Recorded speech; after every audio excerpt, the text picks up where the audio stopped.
You hear, "Rah!" Even if you say something, it ain't gonna matter because you hear that. "Rah!" Now, if it was a studio shoot, then yes, you shut the fuck up. Yep. You know what I mean? And so you're just running internal mic there? We're not, because we didn't. They're not even running. Yeah, they're not even running a mic, bro. Oh, so then so no mic at all. Yeah. Andrew, gotta get the good audio quality, man. We're right there. What fucking good audio quality do you need from that? Welcome back to Disney, Oklahoma. It's an absolutely beautiful fall afternoon here in the Sooner State, and we are absolutely excited to get going with Legends of the Fall. Yesterday, it was rock bouncing and rock racing. Today, as you can see, activity underway all over the course here in Disney, Oklahoma, as Ultra 4 is getting after it here in this amazing off-road facility. Hi, everyone. Thanks for joining me. As you can see behind me here, it is a beautiful day here. We're in short sleeves, enjoying the weather, the changing of the fall colors, and we are looking forward to some incredible off-road racing here today. Erica Allred and Dave Arnold are joining me in our coverage to bring all the action to you. We're going to be here all day long. Hopefully you've watched some of the qualifying from Ultra 4 earlier today, live right here on speedsport.tv, and we're going to be with you all weekend long. So let's touch base first with Erica Allred. Thanks, Ralph. I'm beyond excited for day 2 here at the inaugural Legends of the Fall. Yesterday lived up to all expectations as we saw some incredible racing and tight championship battles. Today we kick off our Ultra 4 USA qualifying, and all of the drivers express they're beyond excited to hit this never-seen-before course, as it's the perfect mix of terrain between rocks and woods, much like you see behind me. For more on today's racing, the other member of our broadcast team, Dave Arnold. Thanks, Erica. Well, there's a lot of different terrain out there, and it's going to come into play for sure with qualifying today. You got to get a good qualifying position. Somebody rolls over during the race, well, it might impede your flow. So you want to be up front with the guys that are fastest. They're the ones going to keep the momentum going. Well, on top of qualifying for all the Ultra 4 classes, we got races going on. The Spider Tracks 4600, which is the stock Ultra 4 class, they'll be racing tonight, as well as the 4900s, which is the Can-Am UTVs. So we're going to see a lot of great action. Also, the NRRA will take it with the Rock Bouncers. So lots of great action going to be happening here. You got to get a good qualifying position. Back to you, Ralph. All right, Erica, Dave, thank you very much. As Dave was talking about there, you got to get a good qualifying position. Somebody crashes in front of you, rolls over, and blocks your line. What are you going to do now? You got to improvise, costing you all kinds of time. Well, as Dave also mentioned, there's all kinds of terrain here. Well, there's drivers from all over the place who look forward to coming here to Legends of the Fall at this amazing facility in Disney, Oklahoma. As far away as Canada is where J.P. Morin came from. Hey, guys, one of the great things about coming out here to Legends of the Fall, well, it's meeting some of the drivers. Well, we know a lot of the big names, but it's the new guys, the first-timers that are come out here to basically proverbially bust the cherry, as we like to say. Well, we got a man from the Great White North from Canada, J.P. Morin. J.P., what are you doing down here, man? You gonna ready to have some fun here? Absolutely. It's a bit nerve-wracking. We're pretty excited. It's my very first Ultra 4 race in the 4400 series and class, and I want to go to Hammer this year. So my all my friends are actually already racing. Told me I should probably come here and start somewhere. So I know it's the final, but we're excited to go test the truck and get our first race in. Well, one of the things you have to qualify for the King of the Hammers, and that's the great way to do it, is being out here. Are you a little nervous? Absolutely. So it's nerve-wracking. We're excited, nervous, scared, but we're ready, and we'll go out there today, try the course, and we'll go from there. Well, let's talk about the terrain. It's a little bit different from where you come in the Ontario area. I believe you said originally from Quebec. You don't have all this here. You don't have these quarries. You don't have the rocks. You know, you got the forest, but we throw in a few more things out here for you. Is that in your mind? You're thinking about some of this stuff, the jagged rocks, the slippery rocks, and some of these nasty hills. Absolutely. The climbs and downhill are what's on my mind right now. We're going to go out there, test it out, but absolutely. Our terrain that we race in local series, TMR Custom Off-Road Racing Series in Canada, is actually like similar to what's on the East Coast here in the States, like wood, tight wood, and muddy. But so we're going to go play on the rock, and the terrain here is absolutely crazy, but it's awesome. Yeah. Well, keep an eye on this guy as he tries to qualify for King of the Hammers right here at Legends of the Fall. Well, I'm not surprised to hear that he's a little concerned about what he's going to find out on the course. I've been out there. It is very intimidating no doubt about it. One guy who can handle it, no problem, Shannon Campbell, multi-time king from King of the Hammers. He's going to be joining me right here in this seat when we come right back to Disney, Oklahoma. Eliminate burnt plug wires forever with Excel Ceramic Spark Plug Wires. High-temperature double silicone construction makes them ideal for turbocharged and supercharged engines or any car with headers. Find a set for your application today at excel-ignition.com.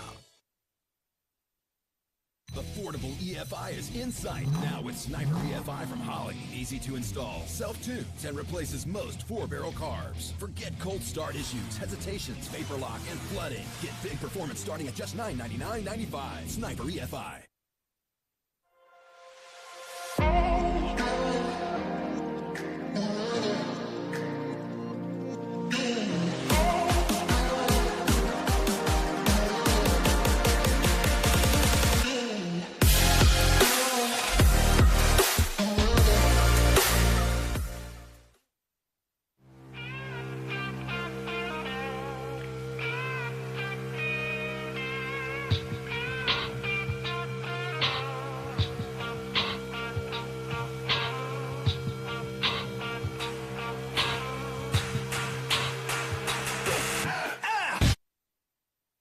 Well, Shannon Campbell knows that you got to get a good qualifying run in if you want to have a good race day. This is Shannon earlier here today attacking the course here in Disney, Oklahoma, and you can see how aggressive this course is.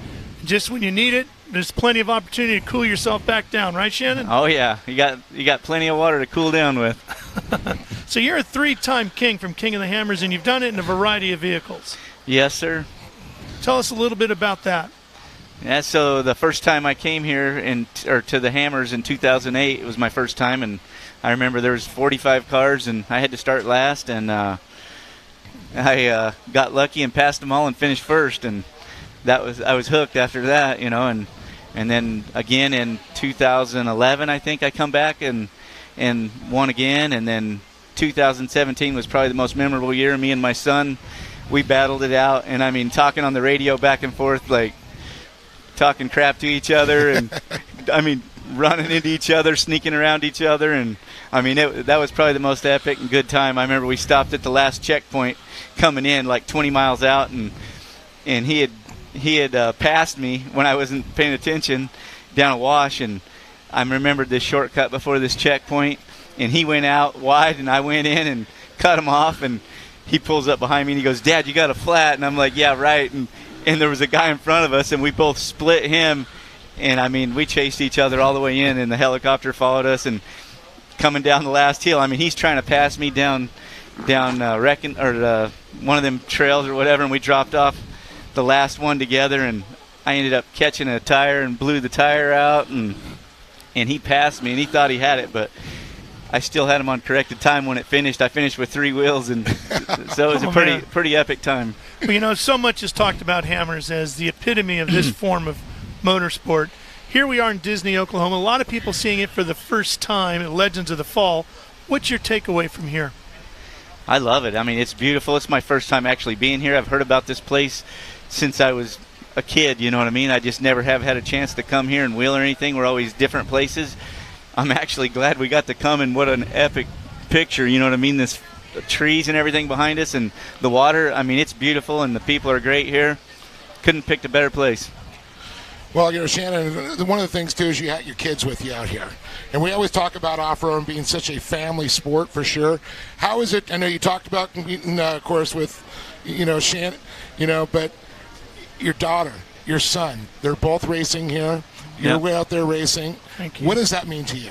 It's pretty awesome. I love when we're out there racing against each other, and I mean, we work as a team when we're racing. If something needs something, you know, we'll try and pack it out there to them or whatever, you know, each lap, or, you know, we're always just working together. And but being out there going door to door with them kids, you know what I mean? And now they're aggressive. They're not little kids no more. You know, it's like kind of like playing with a snake. They bite, you know. Well, one of the things you did bring out, talking about the family aspect, how you're helping out, is Wyland Blue Motor. Yeah, he lost a motor at Crandon. Unfortunately, he was killing it. I mean, him and Lauren were running up front, and he was just kind of waiting for the right spot. And 2 laps from the end, he lost a motor, and you know, we couldn't get the machine work done before we came, and I was going to race my UTV anyway, and I was like, well, that's perfect. Just so all three of us could race, I was like, take my motor out of my car and I'll just drive the UTV, and that way we all three can race again and have some fun. That's just another great story, Ralph. Absolutely. The family aspect of racing here in off-road is definitely a big part of it. Shannon, we saw your qualifying run earlier today, and we talked a lot about how important it is to have a good qualifying spot. Tell us about the run. How was it this afternoon?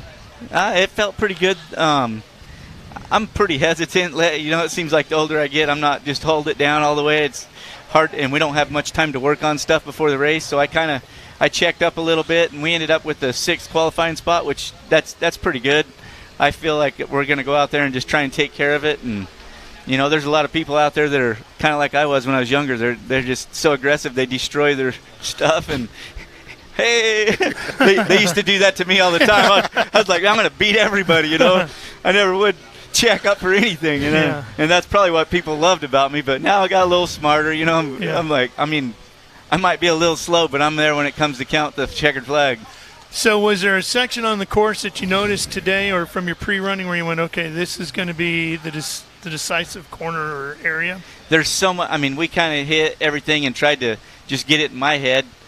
Once you get things going by you, it's hard to there's so many places you can go because it's just very open. So you try and find a fast line, and so it helps to get that pre-run in and be where you need to be, but sometimes you got to make a pass where you don't even want to, and that's where stuff goes wrong. You get flats or tear A-arms off or whatever. So I'm going to try and stay in my lines that I pre-ran and take my time getting around people, and hopefully we're there when it comes time to the end. Well, I know one of the old adages they say, it's been beat to death, but sometimes slower is faster. Yeah. So, if you wreck it, you can't finish the race. Yeah. So you got to be able to think and be smart about the old bull and the young bull. That's all I got to say. I've qualified first I don't know how many times in a lot of stuff, and I'd usually get out front and oh man, I took a wrong turn, and then they'd pass me anyway. So sometimes it's better off to follow them right to the end and then pass them or whatever. But I'm getting smarter as I get older. There you go. As you look forward to the race here, how will you prepare mentally for what you've got to deal with out here? Just make sure you're hydrated and get out there and keep your junk together and have a good time. That's what I think. The more fun you're having, the less stress you have, and it just comes to you. Do you have a way that you normally do it, a routine? Wake up, eat breakfast, drink a couple of beers, a margarita. No. That's when you get to Baja. Yeah, just slam a couple monsters and make sure you relax when you get in that car. Now, there's a professional driver. Find a nice, smooth way to work in that sponsor. That's right, exactly right. A lot of drivers, the lucky socks, the lucky underwear. Is there anything that your routine you talked about, is there something lucky you bring with you? No, I don't have. I'm just a lucky son of a gun. What's the nuttiest thing that you've ever had happen to you when you've been out in an off-road race? There's so many I can't even tell you. I don't know. I'm trying to think the nuttiest thing. I don't know. Nothing in particular comes to mind. We got a lot of bees here in Disney, Oklahoma. I'll tell you that. Every minute of my day is pretty nutty, so I don't know. I can't think of one that just sticks out. Any fans out at cameras, because we got so many people out there, or any of the races that, fans screaming at you as you go by, you're like, hey, wait, I missed my rock. Yeah, I see that all the time. I remember racing at Parker one time or whatever. The Tuba Art was out there, and he had a girl out there with her top off, and they said I was the only one that stopped. I was like, see, there it is. You know what I mean? He just had to think about it for a minute. But it was there's so much more. I remember I've been mooned. I've seen everything there is to see. Sometimes there's stuff you don't even want to tell people what you see. You're like, some you got to scrub the memory from. Yeah, exactly. I didn't see it. Well, let's hope none of that happens here. You just have a nice, smooth race on race day, right? That's right. All right. Shannon, thank you very much for stopping by and joining us. Shannon Campbell here with us in Disney, Oklahoma. We're going to be right back. More superstars from the sport joining us here on the stage. Speed Sport live from Disney, Oklahoma, and Legends of the Fall. Affordable EFI is in sight now with Sniper EFI from Holley. Easy to install, self-tunes, and replaces most 4-barrel carbs. Forget cold start issues, hesitations, vapor lock, and flooding. Get big performance starting at just $999.95. Sniper EFI.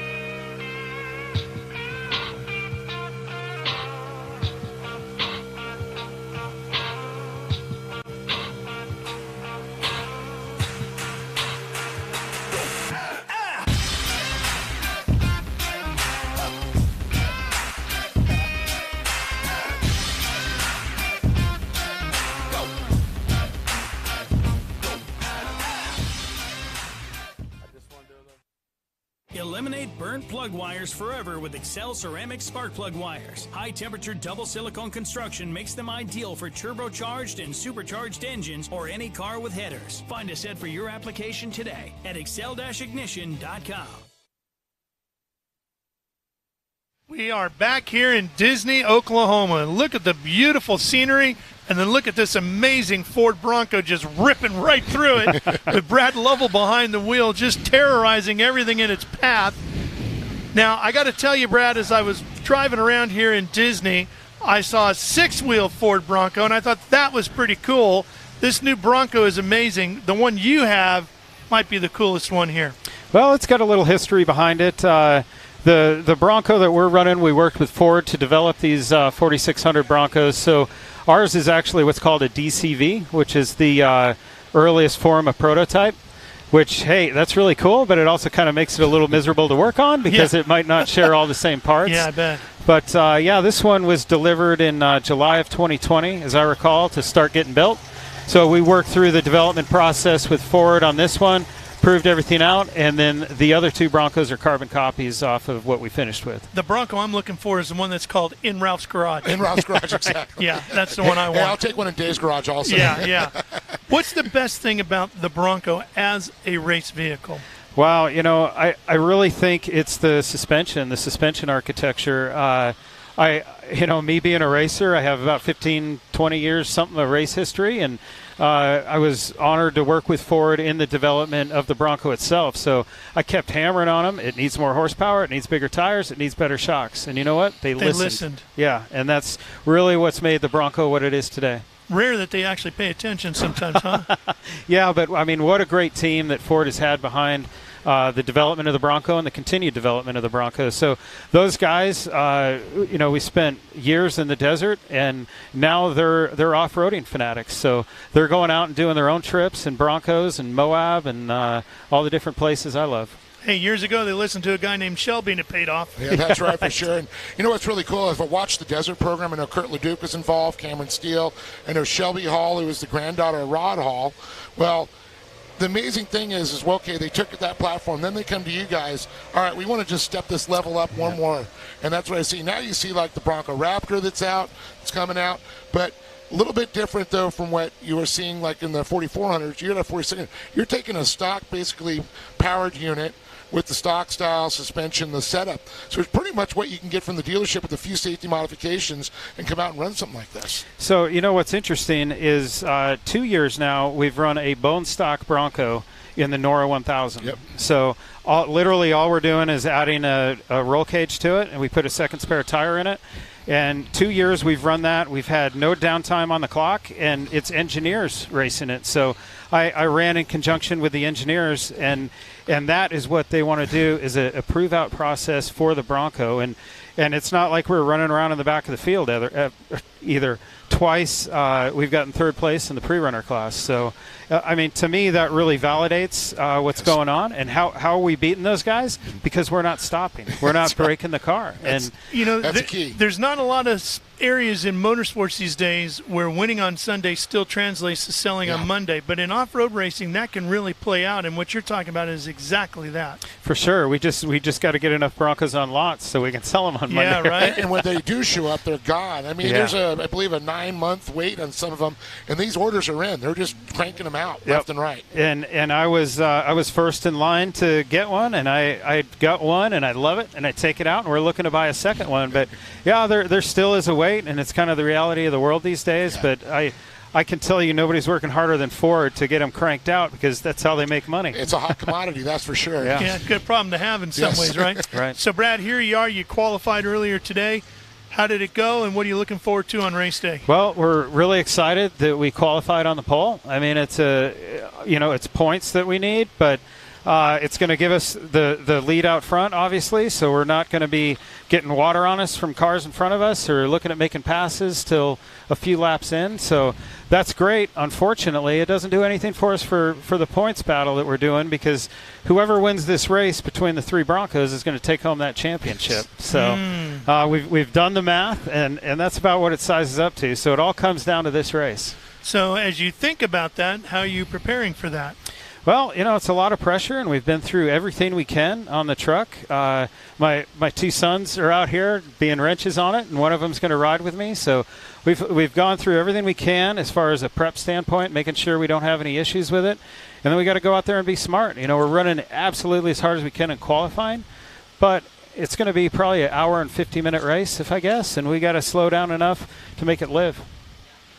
Well, I got to say it's going to be interesting because, like you said, you qualified first. And that's so important because when you're deep in the field, you can have problems with people in front of you that roll, make a mistake. On top of you mentioning the water, getting on some of these rock faces, making it a little more slippery. In your mind, because you have a 5-mile loop, you got to do this loop a couple times here. How does the race course start to deteriorate, or does it get better, or does it get worse as things get moved around, rocks, boulders move, water gets splashed up on things? That's an interesting question because I think this course is going to hold together really well. A lot of times we see chatter bumps, big ruts, rocks get kicked out, like you say, but we didn't see a lot of that in qualifying. So there are some sandy ruts. I don't see that giving us that big of a problem, but I can guarantee you when the big boys get out here in the 4400s that they're going to uproot some of these boulders that we can't. Chewing up everything, right? Yeah. Chew it up, spit it out. Breaking bumps, chatter bumps, all kinds of fun stuff. So as Dave has pointed out in numerous pieces on the show already this weekend, there's a little bit of everything out here. There's some crazy hills you got to go up and down, water you got to deal with, all sorts of terrain. As you think about the Bronco, is there one part of the course where it really excels? Boy, I think, I know it's good everywhere, but when you come up to something, you go, oh, I got this. So there's a rock garden kind of out behind us here where it's just, big boulders that we're going across, and I really think the IFS and the underbody clearance are really paying off there because we can take lines, we have enough underbody clearance to get over it, and the IFS suspension is really impressive on that type of terrain. In Supercross and motocross, you have a whoop section, right?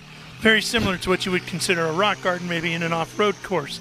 So in that form of two-wheel competition, you can do one of two things. You can either jump through, or you can just get up on top and skim across, right? Buzz them. How would you approach a rock garden? So we're somewhere in between. We can get on top of the little stuff, but the big stuff is just too big. And I know because I tried in pre-running. And we actually knocked the grill off the front of it because we had a pretty big impact. So we're gonna keep it cool, but we're also going to be working on timing splits and make sure if we can get out front of the field and just pace them, then that's what we'll do. For those that maybe have never been to an off-road race that are watching from home, how big a boulder are we talking about? Are we talking Volkswagen Beetle sized or? Yeah, they definitely. So the rocks out there are getting as big as Volkswagen Beetles for sure, and we're having to sneak our way through there. The one big point on course that I think is critical is Little Blue out there, I believe it's called, but you're dropping sideways off a cliff. And so there's some rock crawling coming into that, and then you're going sideways down an undercut cliff. So obviously we don't want to roll or have any events happen on that. All right, it's going to be a lot of fun. Yeah, definitely. And, there's so many, things you can contend with the boulders. But, I know it's the Ford Rock Garden, I believe. It sounds apropos. It might be. I don't know the name. Yeah, and what Yeah, and also, we want to know your impressions of being in Disney, Oklahoma, being the first time here in Mid-America Outdoors here, too. Yeah, it's really exciting. We come from Colorado, so it's nice to have something relatively close to home where we're not driving out to the West Coast all the time. And Disney, I've never been to before. I've seen it all, all this great off-roading online out here. And what amazes me is how unique it is. All this embedded rock, that's really unique for this area. Yeah, so definitely. They got a lot of different features they're putting together from a course standpoint that makes it a great time out here. It's kind of like a off-road Disneyland. Yeah, there you go. Yeah. Well, listen, when you get back and you start talking to those guys at Ford, don't forget your old buddies. Yeah, fair enough. I got room in my garage. Just saying. All right, we got a lot more coming your way from here in Disney, Oklahoma. More drivers just waiting off camera here to join us. We're going to have a lot more fun from here at Legends of the Fall. Stay with us on Speedsport.tv. Affordable EFI is in sight now with Sniper EFI from Holley. Easy to install, self-tunes, and replaces most 4-barrel carbs. Forget cold start issues, hesitations, vapor lock, and flooding. Get big performance starting at just $999.95. Sniper EFI.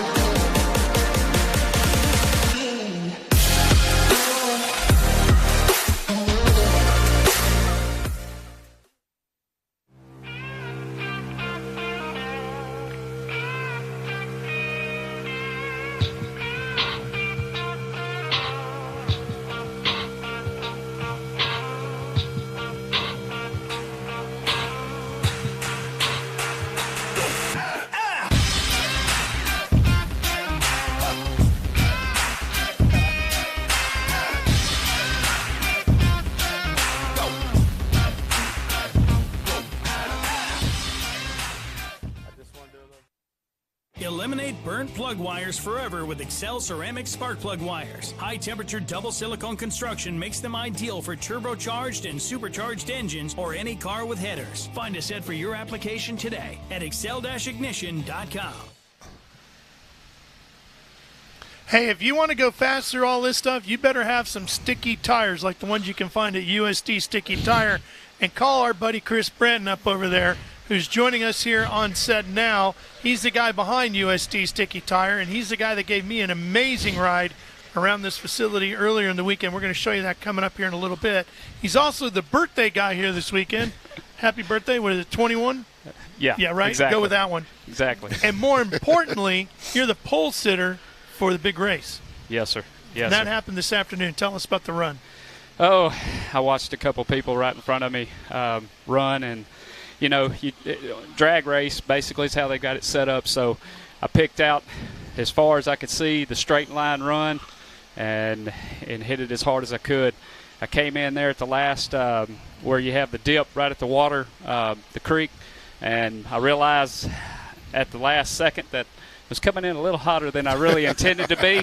So as soon as I hit the brake, I realized it was too late, so just right back in the throttle and full commitment. Yeah, I tried to give you guys something to look at. Yeah. But that was amazing. Right as I took the last kick, all I could see was the arch, the wooden arch that they had that I thought I was fixing to take out, and it was luckily I didn't hit it, but it was, I guarantee you, it was within inches. That's amazing. No, it was really surprising.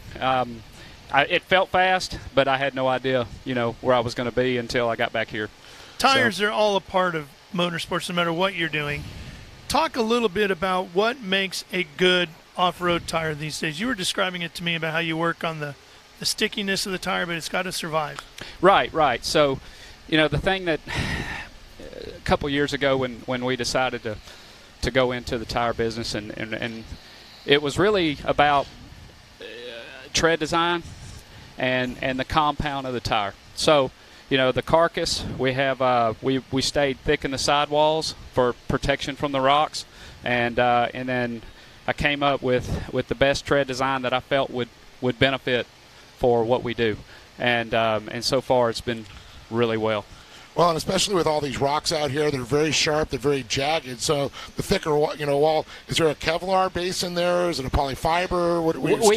We have those options. Yes. Yeah. So the tires on the sidewall, I've got a box tread design on the sidewall that gives extra protection, and then the top is about 1.25 inch lug. So it's really beefy, and so and a lot of people have told me, oh, they weigh so much. No, they don't. They're a few pounds heavier than the competition, but at the same time, you've got the sidewall protection that's what it's giving you. So we've had less flats, no tires perfect. So you can't run it hard and not expect a problem from time to time. But we have had really good luck. The tires hold up well, and I think it's showing. You got to give to get, right? You got to give a little weight to get protection. And I'd like how you were showing me the box lug on the sidewall. You don't see that in any other form of motorsport. I've never seen that before. Yeah, I've been around a lot of off-road. It's a unique design, isn't it? Yeah. Yes, sir. And it really works. Okay, so you've got a wide variety of terrain here in Disney, Oklahoma to deal with. How do you design a tire that works in all of it to give that get? I guess that's a really good question because, I think I focused on grip in the dirt and sticky compound for the rocks. So with a little bit extra depth of tread, we get the grip in the loose dirt and the loose rock, and then with the sticky compound, it gives you that bite more on the flat rock. So that's putting when you get to like a flat slab or a flat rock, it's about the stickiness of the compound and how much rubber you have in contact with the rock. And when you say flat rock, for those at home that don't know what you're talking about, flat doesn't mean flat like a table. It means smooth flat because you might be going up. And smooth flat is straight, straight up wall. Yeah. And so the compound itself sticks, and you won't tread contact to that wall. So how different is the design thought as far as going up the wall or coming down the wall? Because you got to do both. Right. If you've got it going up, there should be no problem coming down. Okay. Now, what about when you throw water into it with the stick? When you throw the water, is there something you take into account too, or is there certain compounds that you could work better on a wet surface? I know there's rain tires, dry tires, and other types of racing. Yes, sir. So every tire maker, rubber is like cake mix. Everybody can mix it differently. So there's a ton of different rubber compounds out there. So you just got to find the one that you like Find the best. that happy medium. Yep. Yes, sir. So we talked about some of our other guests earlier today are starting maybe 6 back, like Shannon I think was talking about. You're starting on the pole. How do you approach starting from the pole differently than even just a couple of spots back? Well, it's for myself. I have to say this is my first pole setter, so it's a hard question to answer right at the moment. But to me, I had the question asked me: are you going to take off like you did in the race, or are you going to take off in the race like you did at the pole? No. So the question to that is yes and no. We're going to take off hard, but when you get to those rock ledges and when you get to the waterfall, or I say the creek where we went through the bottom, you're going to check up a little bit more. I mean, you don't want to kill your car in the first quarter mile. So, this is a long race, hour and a half. There's a lot of things that can happen. So you want to keep a good pace, but you've got to protect the drivetrain. Well, one of the things that I see down in Baja quite a bit, water crossings, alternators, electricity, water. Is that something that's going through your mind? Because this is an unlimited class, the 4400s you're in. It's not all sealed up like you would in a stock Broncos we're seeing out there. Yours more of an open, the motor area. Do you have to worry about that with alternator or your electrical? There's certain seals that you do. So I know the front of the alternator, you got to have air going through there. Right. So if water gets in there, electricity and water doesn't mix sometimes. Is that in your head on these water crossings? Yes, that goes back to the wiring of the car, and so we do try to seal everything. And Dave Doremus with D-Bomb Tuning has done the wiring on my car. He's done a phenomenal job. We do put extra effort into sealing the harnesses and to keep everything watertight. The air breather, I do have a rear engine car, so as taking water up front is not as big a concern for me. So if I'm getting drenched, I know the motor behind me is possibly getting drenched. Okay. So we're in front of the air breather. So. Well, with like the 4400, you can have front or rear, whatever. I know, like the Legends, it's a front engine. Yours, it's an option. To you, did you run a front engine in the past? Did you feel that the rear was a little bit better? No. For weight distribution? This is so I've been running this car for right at 2 years now, and this is my first 4400 car. So I really can't give you an opinion of running in the front, but for me, I really do like the rear engine setup. It's we've got the shocks and everything tuned in right, and so far, like last year to this year, we've made a lot of changes, and it really is coming together. And it's a custom chrome moly frame that did you design, or did you buy it from somebody, no, or anything like that? The frame is a Jimmy's 4x4 chassis from Randy Rod, and the motor LSX 427. Ooh. Yeah, she's got a little power. She crack open a little bit. She will, and so Maximum Transmission, Chris Gardner, he builds my transmissions, and then Ryan Webb with Kryptonite Customs, he puts it all together. So Jason Hess with Liquid Moly, man, you can't beat that product, and we use that in from the front bumper to the rear is Liquid Moly. You and I were talking 2 days ago about the competitors in the category and how the budgets are all over the board, from just inside of $1 million down to maybe low six figures. How is that going to play out on race day? Is it automatically in this category most money wins? Absolutely not in my opinion. It's about the quality of the build, and obviously you can put a lot of quality with money, don't get me wrong, but it's the attention to detail. So you got to surround yourself with a good team of people, electrical, drivetrain, motor, frame. And I think a lot of it has to do with the people you trust to help you with your car. Obviously, you can't do it all yourself when you start competing in a class like we're in. It takes a team effort. And to my opinion, a good team can compete with a good, you don't have to have the $1 million to $2 million budget you just need a really good team and people that get along and enjoy the sport. Obviously, this is going to be a special weekend for you with first pole, as you said, in competition. But what is your overall impression of what we have here in Disney, Oklahoma, and at Mid-America Outdoors? Oh, it's absolutely amazing. This place is the good Lord designed Disney, Oklahoma for rock crawling. And it's an amazing place. If you go over to Viagra Hill and you see it on camera, but until you walk up to it and you look up it, you don't really quite realize, or you get the grasp of how steep it is and what it takes to go up it. And so Mid-America, what they've done and where they're headed, I think it's absolutely amazing. And I'm happy to be a part of it. Well, thank you very much for taking me and my daughter for the ride the other day around here to see the terrain. We're going to show it to you right now as we went adventuring around here with our pole sitter here. JT, we're out here at the waterfall. What are the drivers trying to accomplish here? So it's a really big step that they have to get up, and it's got water flowing down it, and it's a double ledge, so you got to pick your line and not break your car and not roll over. So it's a challenge. On a difficulty level, what would you rate this at? 9.5. Ooh, it's going to be fun to watch this. JT, you guys call this Little Blue, but to me it looks like big options. There's a lot of options in this little canyon. There's multiple drops. You can run right down the middle, but it's a knuckle ripper offer, so it's tough. And you really don't care which way they come through, they just got to come down through it? No, I want to give them options because I don't want it to be a bottleneck. If somebody has a problem or turns turtle, has a gravity issue, I want people to be able to keep racing. It's going to be a challenging area, so we've been ranking all of these. What's the difficulty here? It's about an 8. Well, you don't give these guys a break anywhere, do you? It's kind of flat by the start-finish line. I love it. Well, JT, I've been in Lazy Boys that didn't kick back this far.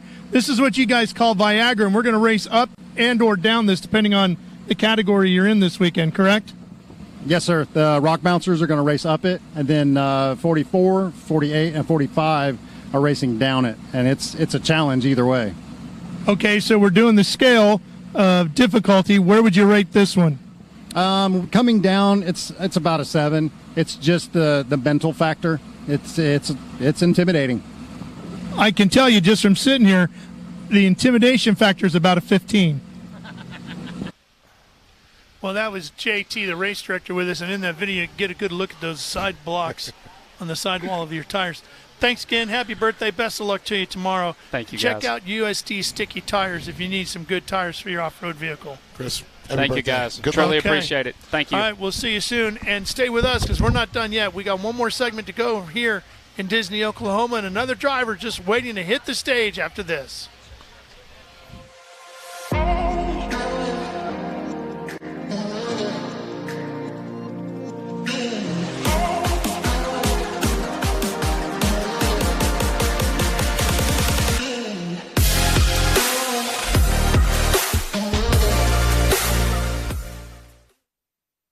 Affordable EFI is in sight now with Sniper EFI from Holley. Easy to install, self-tunes, and replaces most 4-barrel carbs. Forget cold start issues, hesitations, vapor lock, and flooding. Get big performance starting at just $999.95. Sniper EFI.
My name is Tim Hooper. I drive the Fuelworks 1505 Ultra 4 car, and we're going to be racing this weekend, Halloween weekend, at Legends of the Fall in Disney, Oklahoma.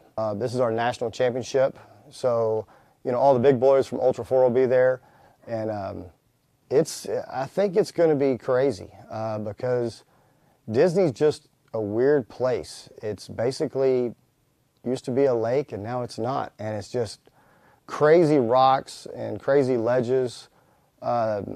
There's woods, there's Go Fast. I think JT and the crew at Mid-America is going to put on a heck of a course. We're going to get back to some rock crawling, I believe, so I'm kind of excited about that. So the 4400, it's unlimited. This is a solid axle car. This is a Trimp Fab top shelf chassis. We got a Thompson Motorsports 427. So she's a little rowdy.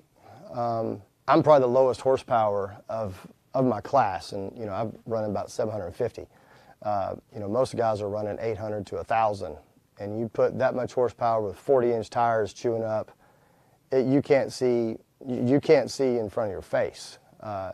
Basically, you look for shadows of trees and just try to dodge them. And I'm not very good at that because I ran out of talent at Visions and hit a tree, and so this car 2 weeks ago was basically a bared chassis on a frame table getting straightened all back out. So rumor has it we're going to be racing through the water. So I'm a little concerned about that because my intake is up front. So as soon as I hit water fast and it comes over, I'm a little worried about that. We've been talking about, we've kind of got an idea about redoing the inside cab of the chassis. So basically what you do is you just take your intake and you flip it around. It's not just about the racing, Sure, we show up, we have a very strict safety and technical, as far as keeping the drivers safe and everybody safe. And we race hard, but the cool thing about it is usually after the race, it's pretty much done. You get up the next morning, you pack up and you go to the house. They've kind of they've got a whole experience. You come into the track, there's literally stuff to do throughout. I mean, half the time I wish I wasn't racing just so I could go enjoy it more, But you get through the race, you take the race suit off, the helmet off, and, hopefully jump in a shower and get cleaned up. And then, the next thing you know, you've got all your family there. You got your kids there. You've got all the racers there, all the fans there that's coming.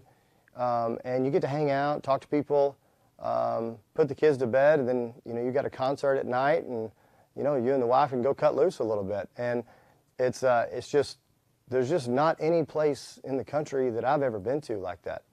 They put as much emphasis on entertainment and given everybody that pays the entry fee, they want to make sure they get value for that money. And they bring it in spades. It's just a very unique place. So I'm looking forward to Casey Donahue. He's playing Friday night. Me and the wife's from Texas. So we've seen Casey several times, and so we're looking forward to that. And we've actually went to his concerts before. So hey, Casey Donahue, a little Friday night, after qualifying and race the next day. I mean, how can you go wrong with that? I mean, that's just a good time.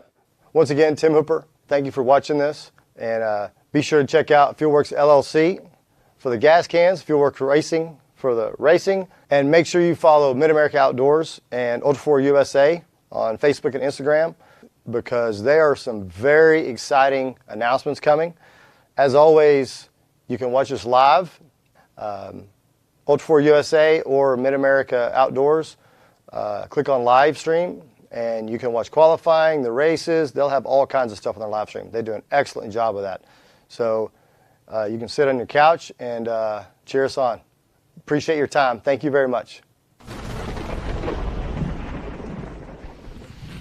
Welcome back to Speed Sport, live from here at Legends of the Fall in Disney, Oklahoma. Tim Cameron joins us now on the set here with Dave Arnold. Tim's been a busy guy already today. You've been grabbing a lot of checker flags this morning. Hey, you've been doing the best I can, but we started racing, last night. It got dark on us, and try to push and do the best we can. And I was at LTW last night in the UTV class and the bouncer class, and we come back out this morning and for a second hill for the weekend and everything, and I won both of those, so I'm doing good for the points this weekend so far. Yeah. Yes, sir. So, like you said, you've been running in the rock racing bouncer category. Yep. How is that in a UTV? It's fun, but it's rough, of course. And of course, we do nothing like the Ultra 4. It's nowhere near as long. Most of our stuff is 50 seconds to a minute and a half. But to make it live, especially on a weekend like Legends of the Fall, like just for our finals, we got four hills, and just like Nasty Girl back here, that's a pretty wild, crazy, steep hill for sure. Yeah, I don't know if you folks can see it from our camera shot, Yeah. but literally right over our shoulder is what is called Nasty Girl. It's in all the trees back here, and it looks like a double black diamond ski run going straight up the ridge over there. Yeah, with a cornice on top. Straight up. Yes, sir. And I think it's even got a little pitchback angle. That's right. The last, probably last 45, 50 foot of that hill is just about straight up and down. It's probably about 75, 80 degrees. It's legit. And plus, it's about 600 foot long. And 600 feet yes, sir. from the bottom to the top. Yep. And of course, it's lined with trees, and it's like going through a tunnel. Oh, yeah. So no light comes in through there. No, it's like a half bowl, kind of like a skateboarding half ball. And you get to the top, it's like a 6 foot ledge. So that kills your momentum. Most of us try to sidestep around the side, but it's a good hill for sure. Well, you don't want to grind your axles on that like you would on a skateboard. No, that's exactly right. So, 600 feet's a long way up. Yes, sir. And a long way down. Long way down. So you get up there and things go wrong, that's going to be a bit of a tumble. Oh, there's no doubt. I mean, there's been guys get up there and turn their side. Luckily, it's so loose, and it's like probably 20 inches of little gravel up there pretty much. A lot of times they'll turn over and they'll hit and they'll slide. But I've never seen no one come all the way to the bottom, but that'd be a rough ride for sure. Jeez. So talk a little bit about the safety equipment in your vehicle, because you got to prepare for that. Yeah. That's a possibility. Oh, yeah, most certainly. So full-blown 5-point harness device, of course, full-face helmet, and I run suppression system in case something never know what may happen with fires, but, of course, full safety gear, 2-layer fire suit, fire shoes, gloves, but, best thing is try to be safe as you can in case something does happen, you try to come out best you can, you know what I mean? Yeah, obviously you have to hammer it to get all the way up there. What else are you doing inside the cockpit as you're navigating your way up? Well, when we're hitting the hill like that, it's probably 55, 60 mile an hour trying to maintain your momentum to the top. But when you get all the way to the top, there's a couple different lines, and maybe grabbing the rear steer, trying to move over, or making last-minute split decisions. Now, that's something a little bit different. You talked about the rear steer. We're not going to see that in any other classes other than you guys, because you got to kind of crab crawl sometimes. Yep. Yeah, like you never know. Like, of course, most of our stuff's done got somewhat fast pace, so a lot of the rear steers to make a real sharp turn, or if you get out of shape on something real steep, turn in, like if you're rolling to your left, turn the rear to your left to kind of bring it back around to try to maintain moving forward, That's something very interesting. Is it a joystick that you're moving yes, in there? Yes, it is. Yep. Okay. It's a stationary stick where you can actually support your body with it, and it's got a left and right toggle on top. Now, does it recenter itself when you release? It's got a button in the center, like a trigger button, to center it back up. Very interesting. As extreme as this form of motorsport is, we were talking about a little bit yesterday, how did you get started in this? Because where do you find a nasty girl in your neighborhood to go practice? That's exactly right. So I'm 36 now. I started messing with it when I was about 14 and 15. Of course, back then it wasn't much racing involved. It was more go out and have fun with your buddies. And we was climbing some wild things, but when I was about 20 years old, 22, is when I got into the racing side of it, and it got more extreme. And I guess I got, like most of us all, got bit by the racing bug, And we used to go ride with some buddies around the house, climbing real cool, funny, wild stuff. And then UTVs came out, and then that opened up a whole another ball game, because it kind of started out in ATVs, like a racing four-wheeler or whatever, climbing steep walls and stuff. But once the UTVs come out, some of the roll cage, and that took it to a whole nother level. I was going to say, it's a little bit nicer. They always say, with age comes the cage. 100%. That is exactly right. So if I'm sitting at home right now watching here on SpeedSport.tv, and I'm thinking, I don't want to try Nasty Girl, but I want to get started with this deal.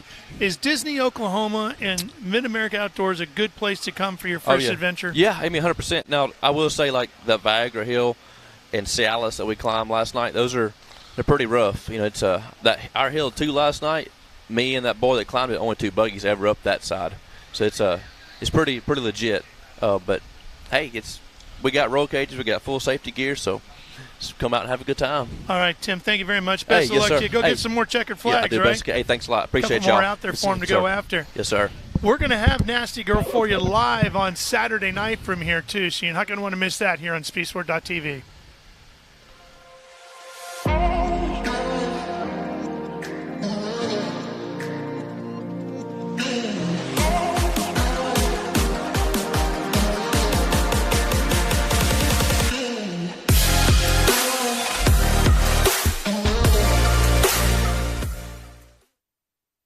Affordable EFI is in sight now with Sniper EFI from Holley. Easy to install, self-tunes, and replaces most 4-barrel carbs. Forget cold start issues, hesitations, vapor lock, and flooding. Get big performance starting at just $999.95. Sniper EFI.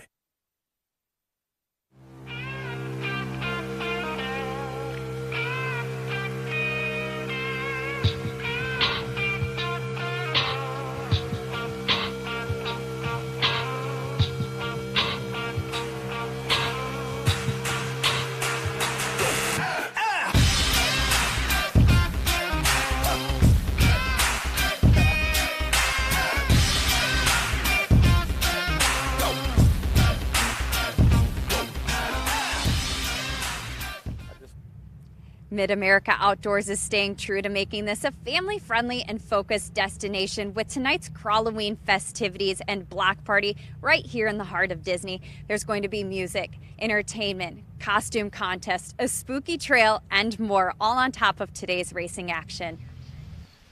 Thank you, Erica. Hi, everybody. Welcome back here. Disney, Oklahoma. Ralph Shaheen, Dave Arnold on the bookends over here. Lauren Healy snuck here into the middle.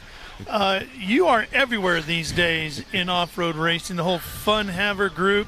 You guys are getting crazy, you and Vaughn Gittin, the whole gang over there.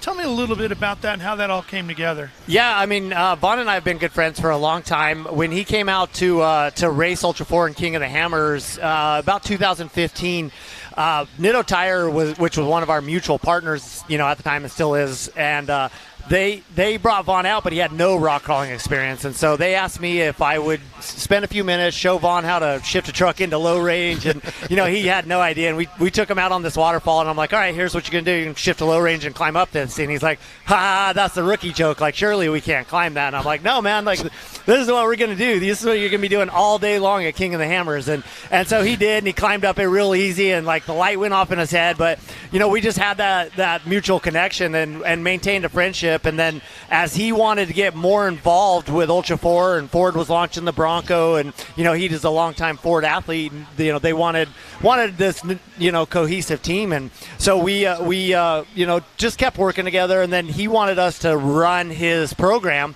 That first year went great. He really excelled with it, and so we just ended up taking over and creating the Fun Haver off-road team. We're business partners. We're launching a whole parts line around Ford Broncos. It's a great relationship. Speaking of launching, let's talk about something you haven't talked about probably at all since Hammers back at the beginning of the year. It is one of the most amazing moments I've seen in motorsports, not just this year, but in a long time. It went viral. When I talk about sending it, buddy, you put the definition into the book. Lauren at Hammers this year on a qualifying day, wasn't even going for the checkered flag. You sent your Bronco like into space. Had you planned that out? I had. So what a lot of people don't know is that was one of the insane. lines on the qualifying course, and we ran that about 3 or 4 years ago. But when we did it last time, it was about a 10-second advantage to do that drop. Well, this time it was probably only 3 or 4 seconds, but I was told that it was going to be a 10-second advantage again. So we only got to pre-run in the dark this year, and I didn't actually ever run the other line. I did that about 5 times in the dark. I'm like, yeah, that's my line. That's how I'm running it.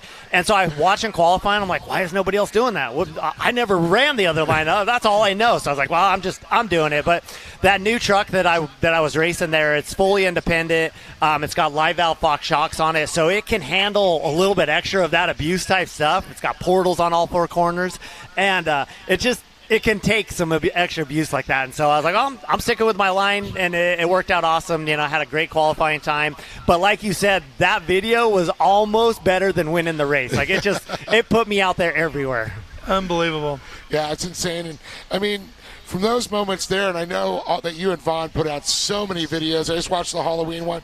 What insane, over the pool, in through the fence, you hit the target. Right. Yeah, we've kind of made a habit of me crashing through stuff. You know, we did an old video milk run back in the day where I went through my garage door. We did a bomb track video 2 years ago where I went through like a big old farm gate. And so usually we try to, give a little bit of a throwback to those videos and find something for me to crash through. If you're going to have a name like Fun Haver, you got to exactly. do some crazy things. So let's talk about the race weekend here. What are you expecting in Disney? So, it's awesome. So there's never been an endurance race here in Disney before. They've done some rock bouncing and some stuff like that. But this is completely new to Ultra 4. This kind of river valley that we're running on is real hard granite. There's clear water running the whole time. So trying to deal with the water, in your air filters, in your electronics, that kind of stuff is really going to play into it. And then the rocks are really sharp. So taking care of your tires is going to be really, really tough. For an hour-and-a-half long race, I really am expecting some serious attrition because you get a flat tire, you get an electronic bobble, something like that. It's going to be hard to make that time up. So, I really want to see how the race develops. Qualifying was also crazy today. A 20-second qualifying time. I don't think we've ever had that short of a qualifying. So, some new cool ideas, some new fresh stuff. But, the people here in Disney, Oklahoma are so awesome. And, I'm pumped to be here. The atmosphere is awesome. Everything's really cool. Well, here's your truck right here on video that we're watching. So we saw what you did in Hammers. This is qualifying earlier today. Where are you going to, quote unquote, send it here in Disney? Oh, man. There's all these rock shelves. You'll see here just in a second. And I was being a little bit gentle right here through this rock section that I probably could have been a little bit hotter through, but I don't know. I wasn't really looking to take a big risk in qualifying where it was a second or two that was really going to divide everybody. Go ahead, Dave. I was going to say, you talked about the granite, but there's a lot of limestone. And those are like striations that are very sharp. What about sidewalls, getting close to the rocks? You picking your lines just to stay away from that stuff, or what? So my plan is always to try to have tire contact. So sliding, sidewall contact, that's what you're trying to get away from. Yep. Pinch flats that'll pinch a tire between the wheel. So my goal is always to hit everything as square as possible and not have the sidewall vulnerable. Okay, so 2022 is almost done. What do you got coming in 23? Oh, man, it's not even close to done for me. So we fly straight to SEMA tomorrow. Big reveal? What's that? A big reveal at SEMA? We do. We've been hearing rumors about that. We built a wild Bronco. It's super cool. Everybody come check that out. Let's just tell everybody now what you're doing. I've teased about it a little bit. It's a wild Bronco on 42-inch Nitto K-specs. It's got a long travel suspension, full fabricated axles underneath it. It's portals. It's almost an Ultra 4 truck under a Bronco. So I'm really excited to debut that at SEMA. 9 a.m. it gets unveiled at the Project X booth. And then we're out there doing demos the whole week out in the Optima racing area. So Vaughn, Chelsea, LZ, they'll all be in the Mustangs. I'll be out there in the Ultra 4 trucks, jumping over them, drifting, which everybody loves seeing the Ultra 4 truck drift. And yeah, it's wild. And then we got another big announcement about racing Baja soon. So I look forward to it. Yeah, man. We gotta go get some Fun Haver shirts before we're done here this week. Right. Hey, we're all done here. 4600 race coming up right now. See you guys. Thank you.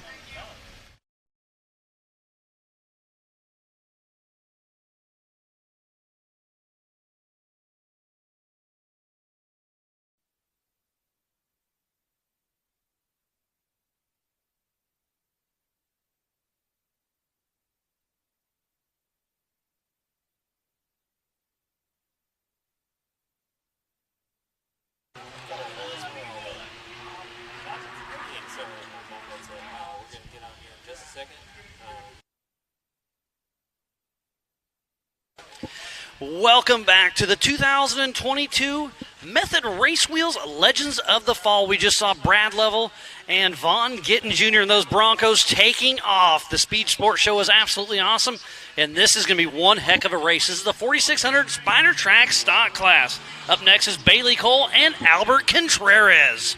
Yeah, it's fantastic to be back out here, Mars. We saw a fantastic qualifying session earlier today. And look at Bailey Cole get around Contreras early. They are going to bypass the waterfall and not come down Viagra. So their first main little trail is going to be coming down the rigid ridge back there at Little Blue.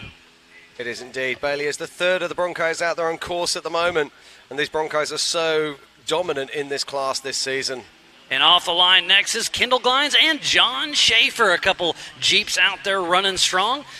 We are still back on with number 13, Bailey Cole.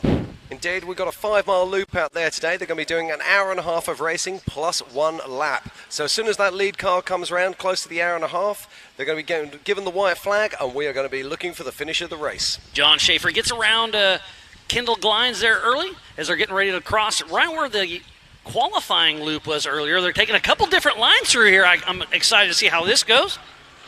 Yeah, now this course is actually quite wide. Now most of this course is marked with what we call central markers. That means there is a central post in the course and that you have to be within 50 feet of it either side. So it's 100 feet wide all together. Exactly that. It's a 100-foot wide course, but now there's multiple option lines. As we watch John Schaefer there making his way down, he's just about to come to one of those multiple line points, and he can choose where he wants to go. Does he want to go wet? Does he want to go smooth? There's so many different lines, and that's why pre-running on this course is so important. And on the screen right there is Alex Fleming and Tom Biddle. They just took off.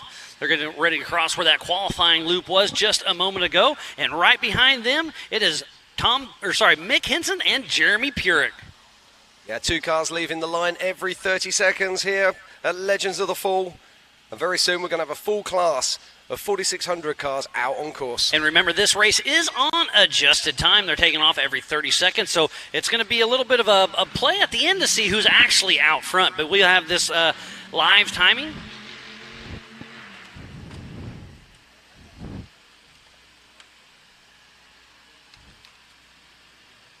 We're watching more cars there. They're starting to pick their way through. And the thing with this course is it doesn't look very rutted. The rocks don't look very big from this angle, but when you're actually in those vehicles and you're actually driving on this course, it really is brutal. It's going to be one heck of a race, that is for sure, Jim. It's our current race leader. That is Brad Lovell making his way down the waterfalls. And he's taking the inside line on the little rigid ridge spot, and right behind him is another Ford Bronco, Vaughn Gittin Jr. Indeed. Now, the interesting thing about that is we were looking at some of the 4,400 class drivers the other day, and they were saying, well, we're not sure if we can drive that. And we've now just seen a stock class. Yeah, we're just watching 4,600 class cars literally cutting the corner off on Little Blue. And this is the 4,600 Spider Track stock class. You have to have a stock OEM chassis, stock transmission and engine, 35-inch DOT tires. And it's the 35-inch DOT tires that really, really is going to play into this today. Those tires, they're going to take an absolute battering on this really tough course. So we had Joe Fabrizio and Adam Collin taking off, as well as Mark Zabeth. So we have a full field. We have 13 cars out on course. Mark Zabeth is in the stock sportsman, so he's the only one in his class, but he's going to get out there and have some fun with everybody else. Just look how clear that water is. Gin clear as the cars pick their way through. That is Bailey Cole coming back to screen. So they're about the halfway mark through this race. It is just shy of a 5-mile lap for the stock class cars. There's Albert Contreras in the rigid Little Blue area. Yeah, Albert, of course, he's got to be very, very careful. He's already run out of tyres just on pre-running and on qualifying. So some friends have lent him some extra tyres, but let's see if he can keep these ones underneath him.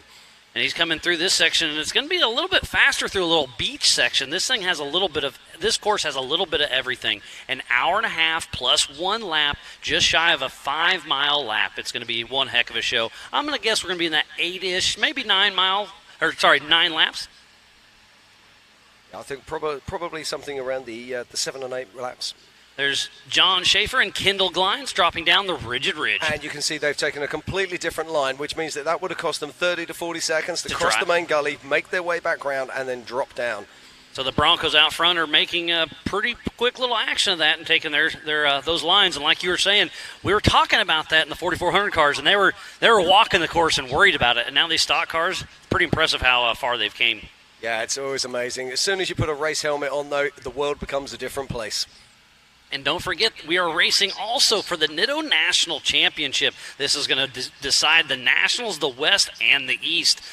There's John Schaefer making it through that little whooped-out beach section I was talking about earlier. A really fun little spot with Kendall Glines trying to chase him down. Yeah, some big holes in this beach section. They've got to be very careful. I was out there in the UTV the day before yesterday, and it's not a case of arrive there, put your foot down and hold it in. You've really got to pick those lines. And there's a great shot of the AMSOIL hot pits. Everybody's ready to work on cars. You can change tires, you can do fuels. You cannot work on the car outside of the pits other than by yourself or with fellow racers.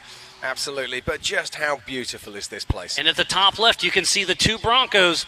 It is Brad Level out front and Vaughn Gittin Jr. that just passed the backside of the AMSOIL hot pits. Indeed, and they were just making Bailey their way into the Bronco Rocks. Yep. That's a really nasty section. There's Jeremy Purick and Mick Henson. This is a great view here. If you actually look on the left-hand side, you can see another car looking to pick his way down through the central portion of Little Blue. And right where Jeremy Purick is on your left, there's a huge little ditch there, and he picked the wrong line. Yeah, he did. Now, you've got to be careful here. There's multiple lines. I would have gone slightly further to the left because now he's got to drop down here and he's got to make a tight turn at the bottom. If he'd gone further to the left, it would have been an easier line to drive out of. But hey, what do I know? I'm not driving. And there's Tom Biddle going down the middle of Little Blue. This is kind of an iconic trail here at Disney, Oklahoma. Mick Henson makes his way through, but if we can turn back around, we'll see the normal spot with Tom Biddle. And he makes his way through, so the two little Toyotas are still making it go. And as we look back up the track there, those Broncos actually came down the left-hand side, so that would have saved them around about 30 to 40 seconds. What an awesome race this is. I've been wheeling here for probably 20 years, and I've always wanted to have a big race here, and we are bringing Ultra 4 USA, and there's the Bronco Boulders as we speak with that Bronco driven by Bailey Cole. And at the top right, you can see it looks like Vaughn Gittin coming down the beach section on that far side, and he'll hit a little splash here shortly. So here's a little splash pass. We'll see how hard that is. Brad Level, actually. Brad Level, yep. See if he can skim it. See if him and his son got wet or not. Back to Jeremy Purick. It actually looked like Brad Level there's got a bit of trim hanging off the back of the car. Couldn't tell if that was a bumper or what it was. Yeah, I think it's the bumper. I think he had a problem with that during pre-running. So there's Mr. Rock Crawler suspension himself, Jeremy Purick. Now, this is a great looking car, and it sounds fantastic. Oh, it's got the 392 in it. That thing sings. It's awesome. And there's a beautiful shot of the golf course that's just to the west side of the South Grand Lake recreational area. Best way to ruin a good walk. Again, if you are just tuning in, I am Miles Haswis alongside with Jim Marsden, and this is the 2022 Method Race Wheels Legends of the Fall. And we've got another one of our stock class cars now, picking his way down through Little Blue.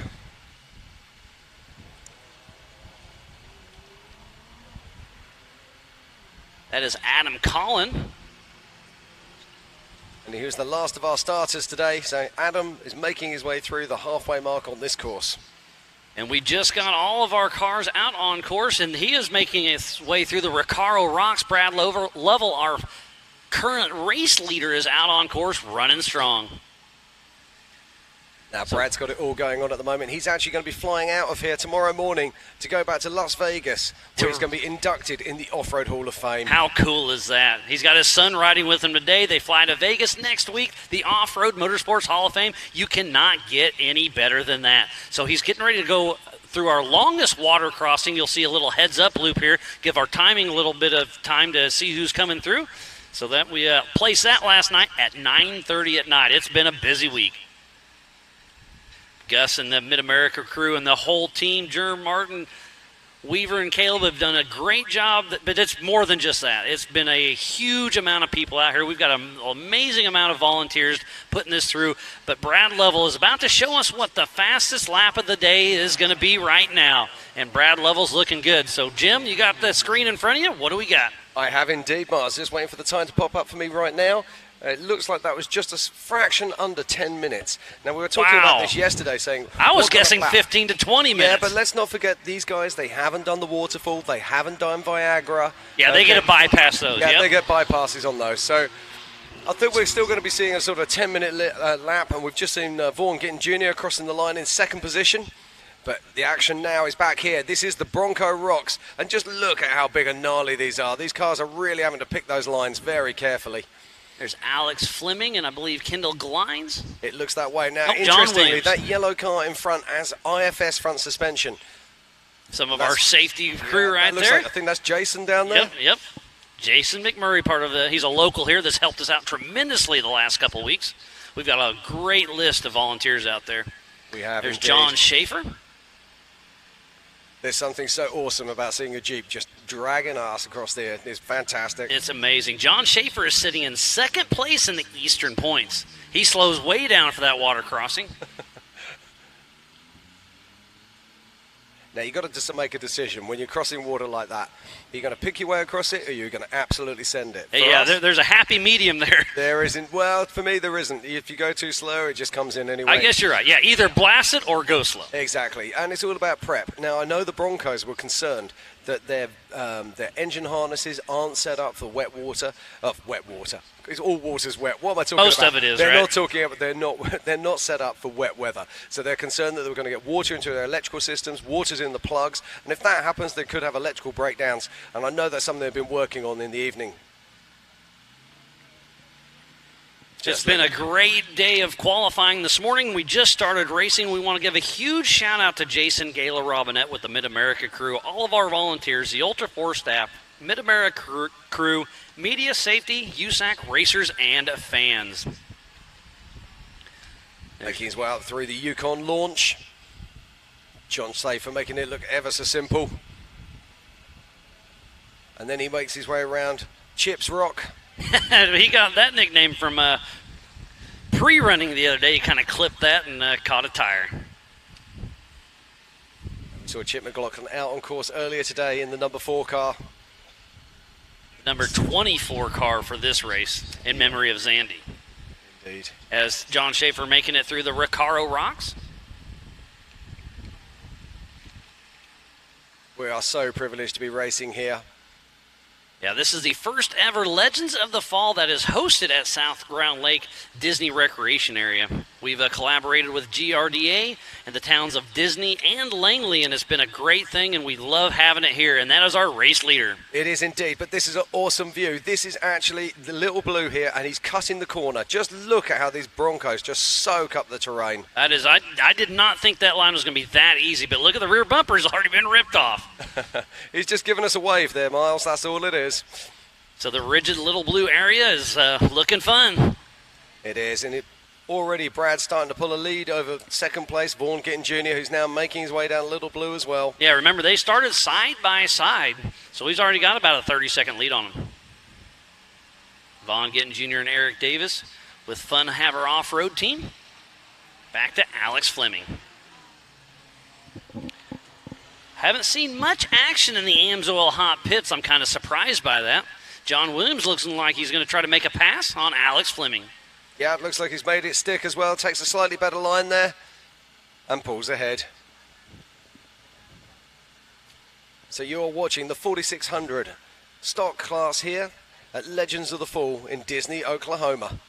And what a great day it is. It was a little brisk this morning, but it is absolutely gorgeous. We had rain earlier in the week, and it wasn't fun to work in, but it made this course absolutely beautiful. Now, usually Ultra 4 races don't involve as much water as this, so it's taken a lot of preparation for these vehicles. So they're ready for action. And there is Bailey Cole. Now, this is interesting. Bailey has obviously not got the memo that the other Broncos have got. He's actually gone around the far side of Little Blue. But hey, that's pre-running. That is pre-running. And the interesting thing for me about this is that Bailey's bleeding time here, because he actually started only on the second run. Yeah, 30 seconds behind him. Exactly. And by taking that other line, he's already lost over a minute, maybe a minute and a half. That's the difference pre-running makes. Absolutely, yeah. They had all day yesterday to go pre-running, and he's actually taken the safer route. So maybe that's his comfort level for now, and he'll turn it up later on. Time will tell, but Bailey Cole's still putting on a pretty good show. Yeah. And right now it is Broncos up front. And there is Ford contingency money on the line for this race and the Nitto National Championship. They're going to give out around $20,000 if the Bronco wins this race, as Albert Contreras does come into the Amsoil hot pits. For the national winner for both Ford Power Plant and Grill, you get $2,500 for a national winner, and then East or West, you get $10,000 if you're running Ford Performance body and engine.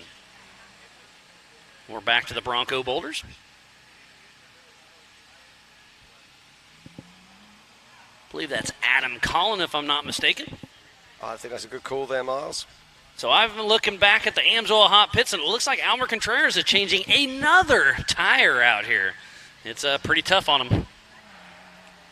It's going to be a battle of attrition out here all weekend. It's going to be certainly very interesting to see which tires come out best on this weekend. Absolutely. They have been racing all season long, and it's going to come down to this one final race, and we're going to do awards right after this race, and then we'll do awards tomorrow night for the Nationals West and East. This is a double points race.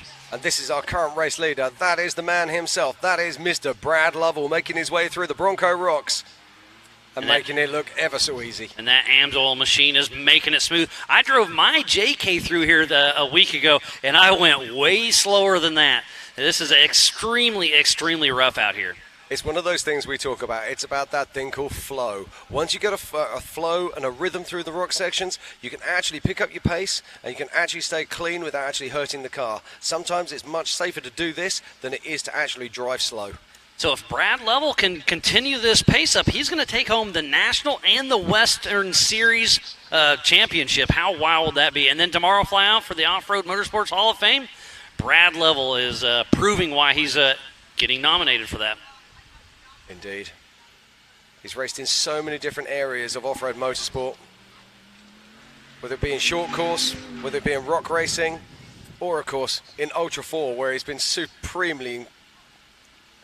There's John Schaefer driving down the rigid Little Blue section.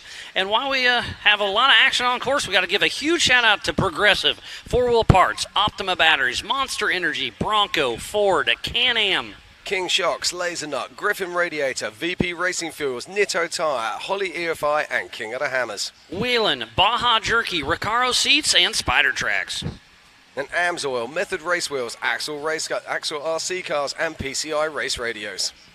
Off the Grid Clothing, MBRP, Yukon Gear and Axle, HCR, Warren, and Factor 55. Action Sports Canopies, Tread Lightly, Brannick Motorsports, Rigid, and ARB 4x4 accessories. So please support who supports the sport. Without all those amazing marketing partners, we would not be racing here for the 2022 Method Race Wheels Legends of the Fall. And that's Kendall Kleins there picking his way down through Little Blue. He's got his son riding in there. Oh, really? That's fantastic. It's awesome. I love the father-son team-ups we have out here. Yeah. We were actually over at their pit earlier this week, checking them out and seeing how they were getting on. I believe Brexton Glines is riding shotgun with him, as John Williams. We had a fun little interview with him earlier. Yep. And if you're at home, you can have the same timing we have here in the Nitto Lounge, live.ultra4racing.com. You can have the live timing we have up here. What is the fastest lap time out there? Is that sub 10 minute for Brad Lovell, if I'm not mistaken? Look, that's right. I'm not getting that time split at the moment. I will come back to you with that as soon as I have it.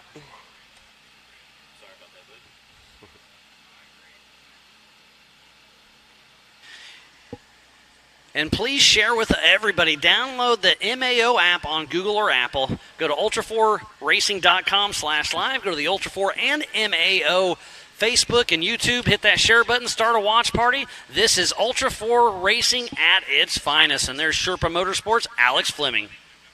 Yeah, Alex Fleming doing a great job here. As I said before, this is the only car in the field, or one of the only cars in the field, with independent front suspension. And he is sitting in 9th position in the National Championship for the 4600 Spider Track stock class. And he's heading out onto the beach section now. So this is just like very fine pea shingle, but there are some big holes out there. There's some big rollers as well. There is indeed.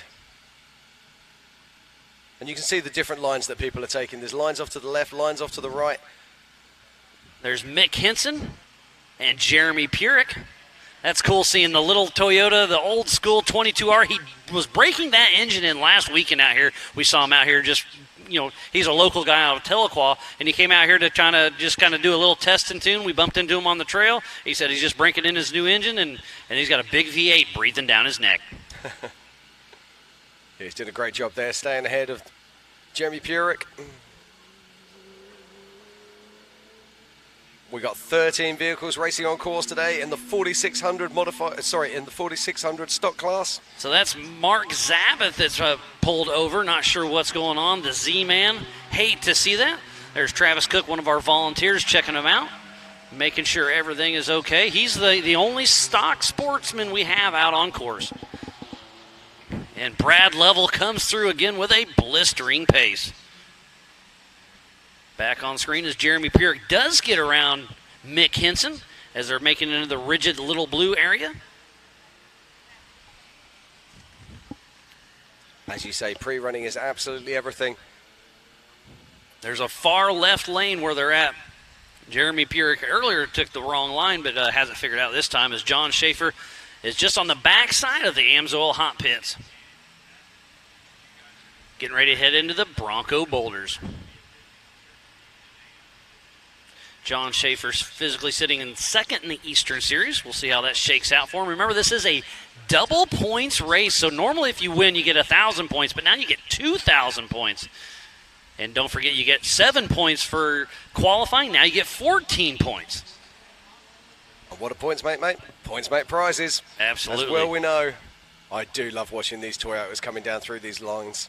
They'll get, and look at Albert Contreras getting on that little high side. We'll be giving away some Laser Nut trophies here in just a little bit. There's Tom Biddle making it through the Bronco Boulders. Barely an inch of that truck that hasn't seen action, that's for sure. As we cut back to John Schaefer making his way through the Bronco Rocks. And I want to give Cody Wagner and LaserNut a huge shout out because they've made their trophies for us the entire season. And you can also order replicas for your sponsors as a team. So let's say you win this race and you want your co-driver or your teammate to have a trophy, you can order a replica. Yeah, that's really cool. That's something that we do back home as well. Because it is a team sport. Oh, and the absolutely. team is not just the guys and girls that are with you on the race day. It's often all the people at home that make the magic happen. And that is Vaughn Gittin Jr. Getting around, is that Now, Brad that's what Lovell? I'm looking at, because Bailey Cole was absolutely miles behind, so I don't believe it can be Bailey, but we'll keep an eye on that battle. I believe Vaughn Gittin Jr. got away around Brad Level. But that would be interesting to see, because there was a good sort of 1 minute lead there that Brad had pulled out, so we'll have to keep an eye open on that battle.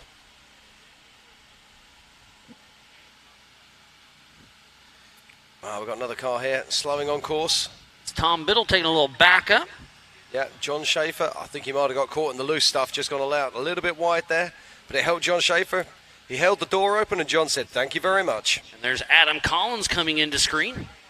There is some pretty good battles out of here on course. I love the 4600 Spider Track stock class.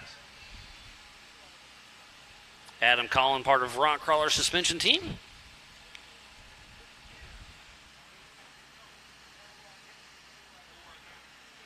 Another new thing we've look at this. Yes, it is. That is Vaughn Gittin right in front of Brad Level. So the lead change has happened. We'll see if it sticks. Now, this is interesting, because where did that take place? Brad had a very commanding, at least a 30-second lead over Vaughn. So either Brad's made a mistake, or something's happened, or he cut a line. Or Vaughn turned it up. Now, that is possible. He has the talent to do that. What a great race we have out front, but it's still anybody's game. Remember, this is an hour-and-a-half race plus 1 lap, so we are just getting into it. We're about 25 minutes into this race, so I'm going to say it's just under a third. As Vaughn Gittin Jr. and Eric Davis blasting through this little pebble section with these huge rollers, and there's Bailey Cole. It is indeed. So Broncos 1, 2, and 3 so far, but man, this course is tough. I do think we're going to see some attrition today. Back to Alex Fleming. Alex doing a completely different approach there as he picks his way through. Slow and steady, sure and certain. Another something new we're doing for our racers, we have Air Evac live team free of charge for all of our registered racers.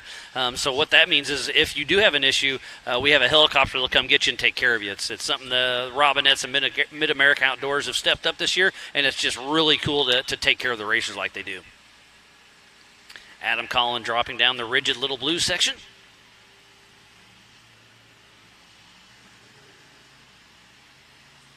This is I'd say Little Blue and Viagra are probably the two top trails out here, and I love seeing them race it at race speed. It's pretty cool. And taking all these different lines.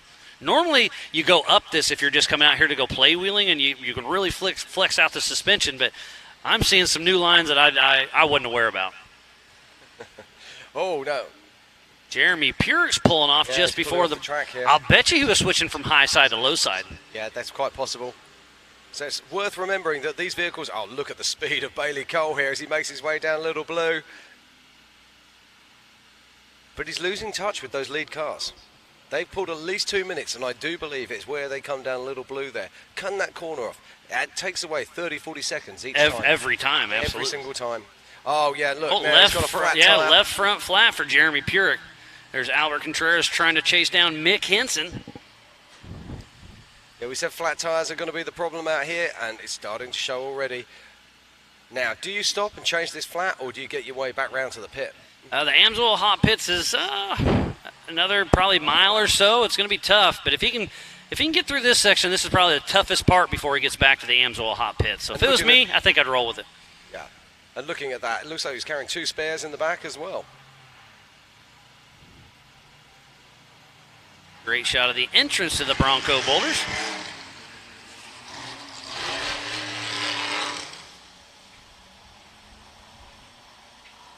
There's our current race leader. That is Vaughn Gittin Jr. coming through to the Bronco Rocks. Bronco in the Bronco Rocks. So cool to see. And he's got some lap traffic that may be starting to take its toll.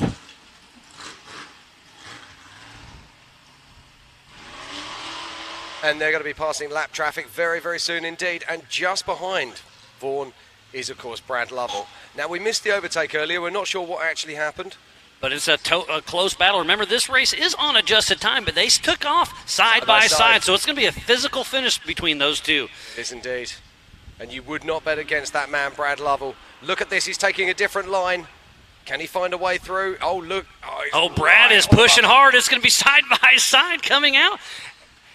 And between Brad Lovell and Vaughn Gittin Jr. in the national points, Brad's only 12 points ahead of Vaughn Gittin. So whoever places in front of them will take home the Nitto National Championship for the national side. And Vaughn's not having that. He says, righto, Mr. Lovell, I'm coming for you.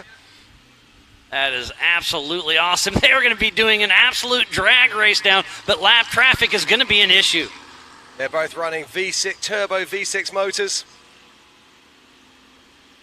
Very similar Broncos. Excellent driving by both of these guys. This is going to be absolutely awesome. Is the lap traffic going to prove an issue here? It is. Look at this. Look, Albert Contreras slows down Vaughn Gittin. Brad Lovell does get around him.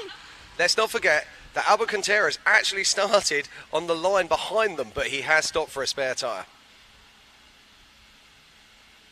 Hopefully we can catch him on that little water crossing. Yes, there they are. It's like Brad's just pulling a little bit of a lead there. And that's John Schaefer now coming into view. And more lap traffic. Oh, we've just seen that little bit of body panel there come off of Brad Lovell's car, so we haven't got to worry about that anymore. But it's going to be pretty close as they're going to be coming up the Yukon launch here very shortly.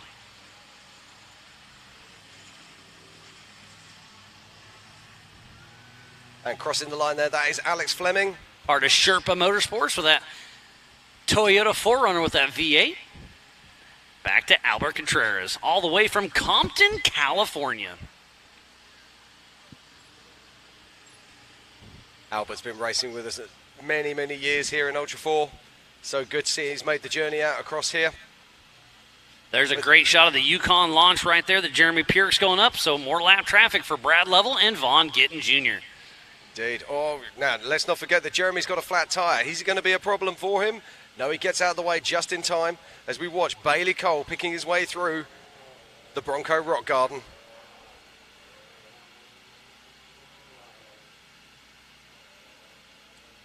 Brad Lovell still out front. Vaughn Gittin Jr. getting around Jeremy Purick as they head into the Recaro Boulders. And Brad Lovell just finding a little bit of extra pace there, just pulling out 50 metres on the drifting legend that is Vaughn Gittin Jr. And John Schaefer, who's sitting second in the Eastern Division, right behind Vaughn Gittin Jr. So if he has a great run, he might be able to pull out second place behind Vaughn Gittin Jr. in the Eastern Series. We've been racing now for 30 minutes in this hour and a half plus one race. And that is our current third place vehicle. That is car number 13, Bailey Cole. So we just have a look at our top 5. In 5th position, we've got Kendall Kleins. In 4th position, Albert Contreras. And then in the top 3, it's Bailey Cole, Vaughn Gittin Jr., and of course, that man, Brad Lovell, currently leading. What a great race between Brad Lovell and Vaughn Gittin Jr. as he heads through the Method Wheels start-finish, blowing by the AMSOIL hot pits. There's Adam Collins coming in the Bronco Boulders. Jim, this is a great race. It is indeed. We knew that these... Oh, look at this. Fast camera work there from our guys.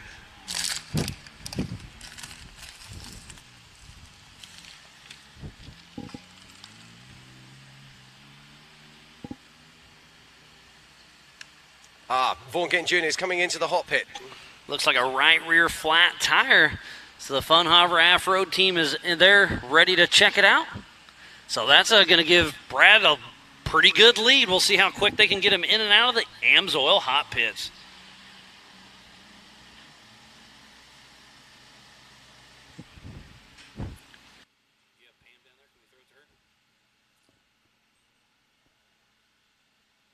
Still the action keeps on coming out on track. We were talking about it earlier, that flat tyres are going to be a big problem here today. We've already seen at least 3 cars come in and stop for flats. So it's been an entire year of racing, and it comes down to this one final race, the 2022 Method Race Wheels Legends of the Fall, here at the South Grand Lake Recreational Area. Alex Fleming having some problems out on course, pulls off to the side, getting out. Remember, this is a no-chase race. You can only have help inside the AMSOIL hot pits other than a fellow competitor. So they're both out checking something. Looks like something in the right front.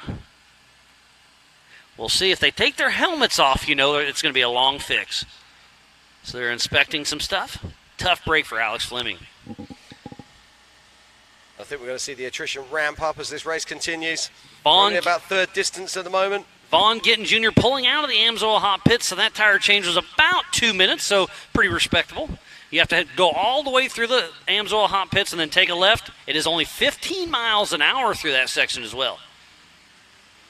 So it's exit and back up to race speed. So Jim, let's go through the entire field over there.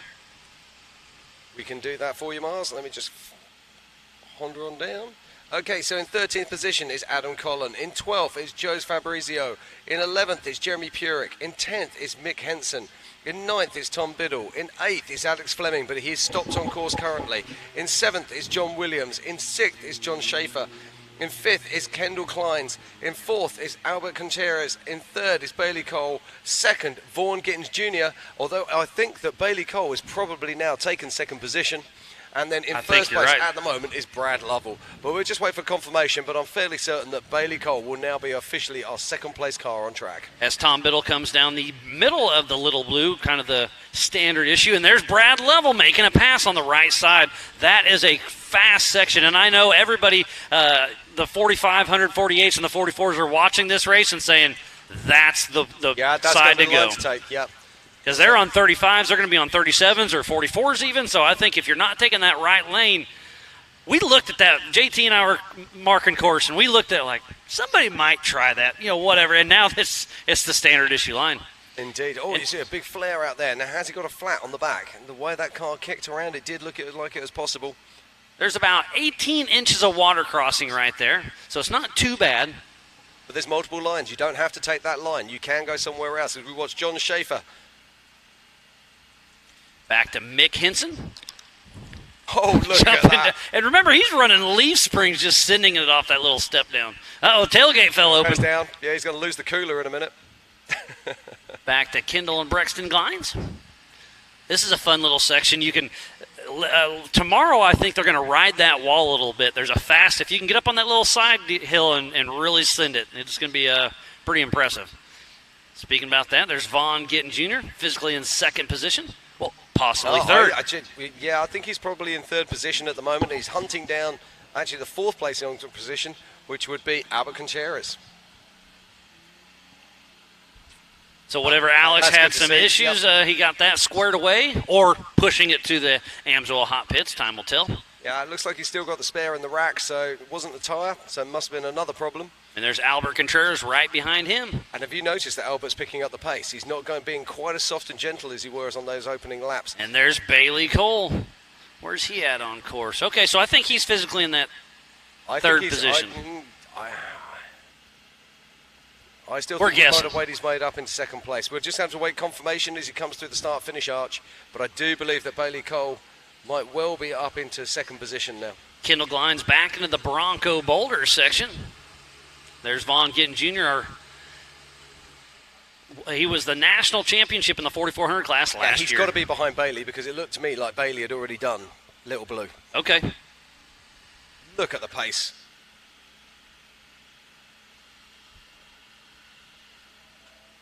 Kendall Glines with Lone Peak making his way through the Bronco Boulders. That is a really nasty rock pile, but it's starting to get burned in a little bit. There's kind of a little main trail through the center. When we first came out here and scouted a couple months ago, it was terrible. We had to go out there with a mini excavator and kind of knock down the high spots. As Mick Henson's making his way down the rigid Little Blue area.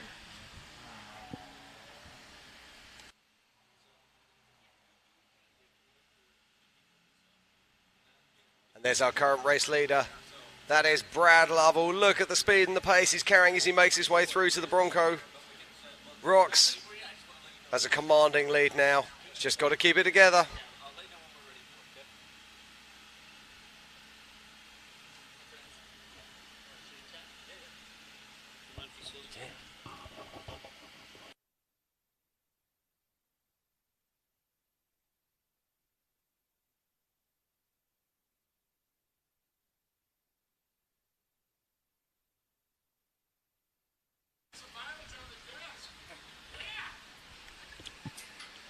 It's been a great race here for the 2022 Method Race Wheels Legends of the Fall. And joining me in the booth, two-time king, Mr. Lauren Healy. How's it going, buddy? What's up, Miles? Yeah, stoked to be out here racing in Oklahoma. It's a wild course out here, and you know, it's going to be taking care of your trucks for sure. I mean, there's some real rocks out here. The water crossings are a little interesting. They're not bad, but they are there. It definitely has to pay attention to it. Man, I mean, it's deep though, so. But I'd say 18 inches to 2 feet, so it's deep but not terrible. But it's coming up over your hood. So all three of the Broncos right now, I'm sitting there listening to them all talk. They're having some power cuts, some stuff going on because that water. I think Bailey actually got some into his intake. That's why you saw him sputtering at the end of the first lap. I think it's dried up for him, and he's back kind of moving on pace right now. But you're going to have to really be careful in the race to not soak your intercoms, your air filter, and the rest of your electronics. So here's the Little Blue section. We saw that's the normal, or what I thought was going to be the normal line, but we've seen your teammates, Brad Lovell and Vaughn, coming down the right side. I was skeptical about a 4400 car doing it, and now in a Bronco, that is insane. Did you think they were going to try that? Have you guys talked about that? And I assume that's your line tomorrow, correct? Yeah, so we sat there and watched everybody pre-run for a while yesterday, and we were pretty nervous about the Bronco with the short wheelbase, limited travel, smaller tires taking that line. But we found out, we saw a little sneak video of Brad doing it last night. And we're like, all right, well, if you don't take that line, you're giving up 30 seconds a lap. So that's your only choice. Yeah, we were watching Bailey Cole. He's actually taking the left line, so he's losing, I'm going to say, 20 to 30 seconds each time. But we did see Vaughn come into the pits, have a change of tire. That's bad luck there, but he's back on pace, and it was an excellent battle between him and Brad there for about a lap. They were back and forth, and it was pretty fun to watch. Yeah, they got some good stuff going on, and there's still another hour left to race, so we'll see how stuff's going. Yeah, probably right about an hour. So it's going to be interesting to see how it shakes out. And right here, that's a great section. You can ride that wall. Do you think you're going to do that tomorrow? I definitely think I am. I think with if you can keep the high speed, just like what he's doing there, but at high speed, it's going to be fun. So your right rear is going to be dancing a little bit on the low side, but it's really I hope cool. you do it. There's one less water puddle to splash through, so I'm definitely staying high up on the wall. It's going to be just like that drone had it. If you can do that and dance that wall, it's going to be an excellent video. Yeah, really, really cool stuff. This place is amazing. I mean, so this is the first time ever with an endurance race here in Disney, right? Yeah, yep. And we did a good old boy race, probably, I think it was 07, 08. Okay. But it was just handshakes and you go here and there, kind of like how King of the Hammer started. Okay. But it was just for fun. But for a sanctioned event for this, here we are. And I feel like it's a little bit different than anything we've ever raced on before. It's got a little bit of everything. Yeah, this really like hard, sharp rock that's jarring the whole time you're running through this riverbed, and these boulders that the Toyota's working through right now they're kind of reminiscent of the NorCal or the old those rock piles that you kind of they're gnarly. Yeah. They are, and really sharp, jagged rocks that are taking care of your tires is going to be one of the big keys. And there's Bailey Cole and the Bronco boulders. And we were talking about that earlier this week. Just, we ran around this course. I've got 15 laps on it, just marking and cutting trees and all that. And I was like, tires are going to get shredded out here. If you have a good luck and don't have it flat, they're going to be smoked by the end. Absolutely. And the next thing, so there's Brad coming through the finish line. So Brad Level still out front. Our time splits aren't working on our timing I don't now. have it on my phone Yeah. either. Yeah, I actually was hoping you had it working, but yeah, I was hoping too, but I've hit refresh a couple times. So, all right, yeah. But Brad Level had a sub 10-minute lap, and I was guessing 15 to 20. And you said I think we're going to see sub 10, and now the stock class already just did 10. So what are you thinking? You doing 8? So they've got a pretty good bypass. Oh, you are right. So they don't have to do waterfall and Viagra. So 10 minutes still probably accurate for. You're probably for the big right. cars? Yep, you're probably right. Maybe sub 10 minute, but I still think it's pretty close. Yeah, they do get a bypass there. Thanks for correcting me. I kind of forgot about that part.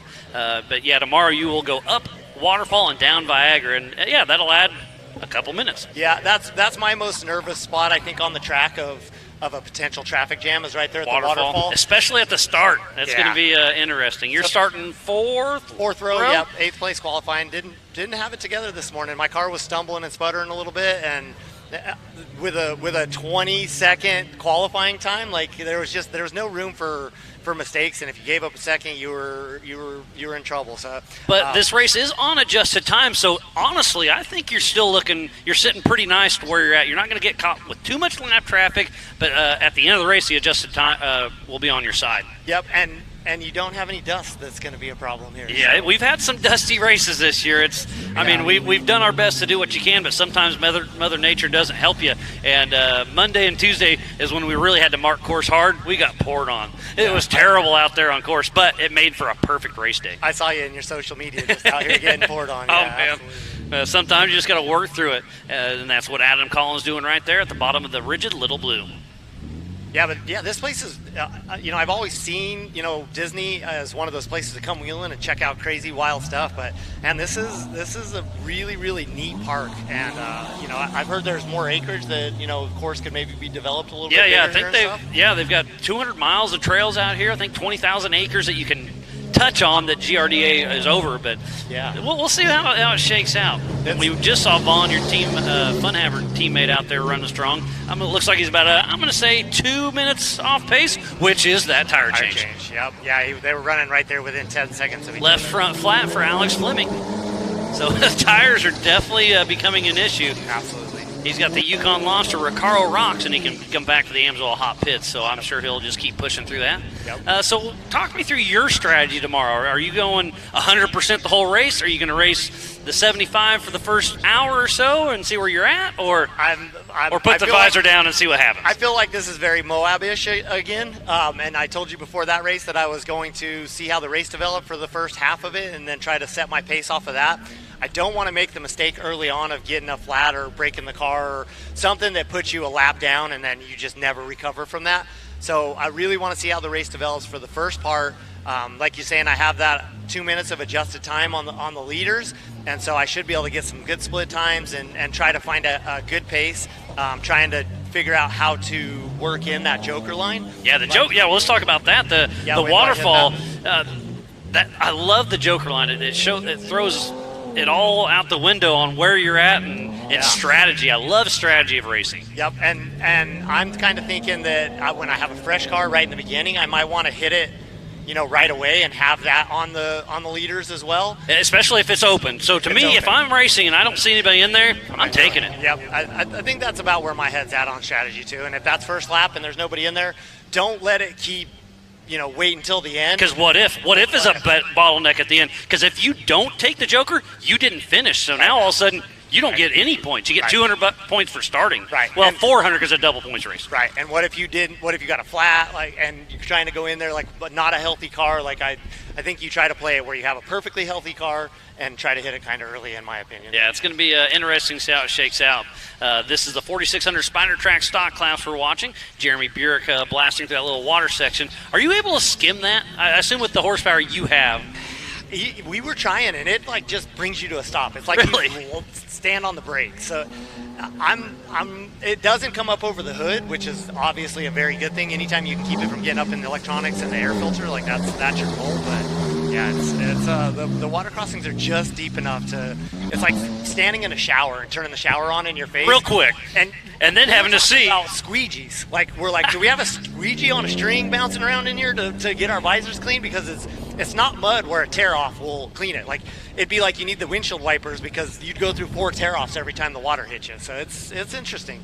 And you're in a single-seat car this race, which you've raced this whole season, if I'm not mistaken. You raced your 2-seat at King of the Hammers, but you're back in the single-seat again. Yeah, and I ran it at the Mint. We ended up 3rd in Class 1 there, and then raced the 2-seater in Moab where we almost had the win there. Paul got me by a few seconds there. But most of the races since then have been good single-seat style courses. So, I get asked that a lot, and it's, I do love that independent car, but it's more of an endurance car. It's down about 100 horsepower, about 1,000 pounds heavier. The center of gravity's higher. It doesn't corner quite as great, but man, straight line, cushy, whoops, rocks, it just eats it up. Yep. So that truck was definitely, built. The only thing I think about is how to win King of Hammers again, and that truck was built with that in mind.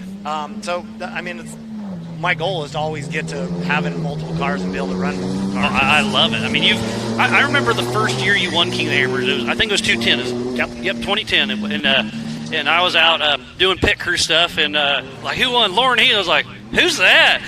And then to see where you came from there, now you're a 2-time king, and now you're a professional athlete with Monster and Nitto and Ford Performance, and it's just so cool to see you've progressed with Vaughn. You've teamed up there. You've helped his driving. He's helped your social side, and you guys really have a good thing going. Thanks, Miles, man. I sure do appreciate it. And yeah, it's the dream. I always have to pinch myself a little bit because this is what I get to do it for a living, and turning your passion into your career or into your what you do for a living is absolutely something that you would die for. I mean, I'm in the same boat. I was doing the pit crew stuff, started announcing a little bit, and then here we are. This is my full-time gig, hanging out with you all the time, and that's so cool because every race we come to, we get to hang out with our friends in the pits, behind the scenes. The Ultra 4 USA family is just such a great thing out here, and now teaming up with Mid-America Outdoors, it's amazing. Like tonight, the trunk or treat, the music downtown, they're closing it down. It's just amazing. Yeah, absolutely. I mean, to see the vision, that everything kind of coming together and the trajectory where everything, the growth of the sport, it's really awesome, and it's so good to see. And we're all so invested in it, and we want to see this sport just continue to grow and continue to grow. So yeah, in this situation, I think Mr. Schaefer should hit the brakes because he's being lapped, which he just did. But for a sec, he kind of just a tick. He was racing Brad there, and that sportsmanship for the guy that's trying to win the championship and trying to win the race, he should have. I've been in that experience a little bit, and he should hit the brakes in that situation the second you see that driver. And that back to speaking about Brad Lovell, that's our physical race leader, dealing with a little bit of lap traffic, but he is out there doing some good things out there. Vaughn Gittin Jr. physically second, Bailey Cole physical third, and there's some pretty good Ford contingency money on the line. It's going to be pretty interesting to see who takes home those big checks. Yeah, it's awesome how Ford's came in and supported the 4600 class, and really in the beginning, that was the vision of this class, is that the OEMs would get involved and come durability test their vehicles, and prove their platform. Absolutely, Jeep, Toyota, Chevy, we hope that that's what this turns into, that everybody comes out and battles it out, and they bring their new vehicles and they build race trucks, but it's on a stock frame, it's on a stock drivetrain. That's the really cool part about it, and it's just really showing how great and amazing vehicle the Ford Bronco is. Yeah, it's pretty wild. It looks like we do have a rollover on top of Little Blue. And the 4605 of Albert Contreras has some broken steering, so the attrition's definitely starting to set in.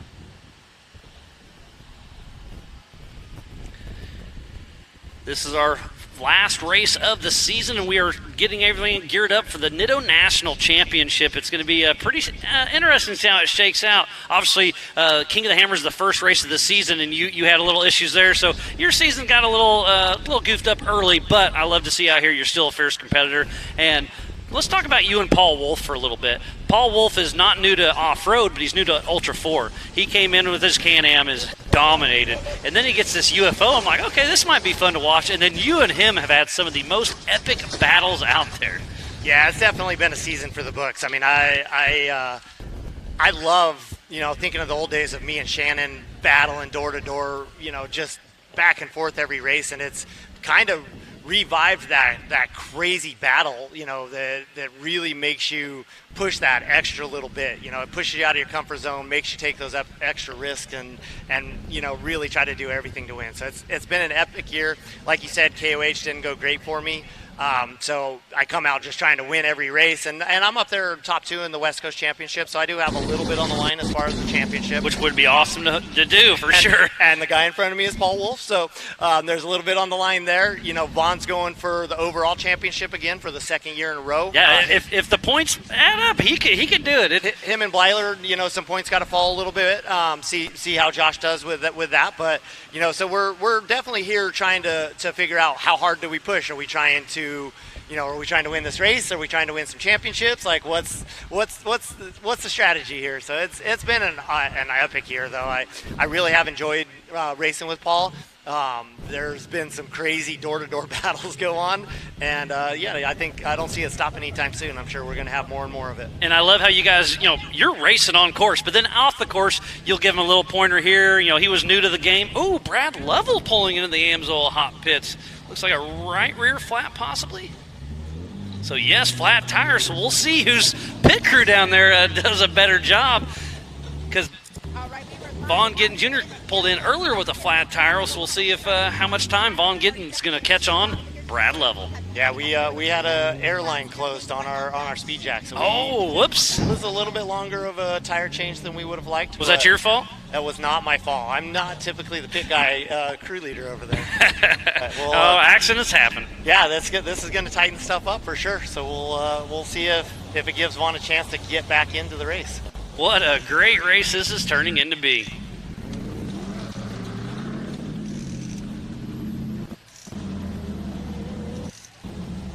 Yeah, Brad got in and out quick. Out already. I'm going to say that's under a minute, and I think Vaughn was closer to that 2-minute mark with that airline. Do we got some update times here? All right. Oh, we are starting to get some split times. So it still looks like it's Brad Lovell with the fastest lap last time with a 10:52, but overall fastest lap is a 9:57 by Brad Lovell. Wow. That's pretty impressive. Yep, sub 10 minutes.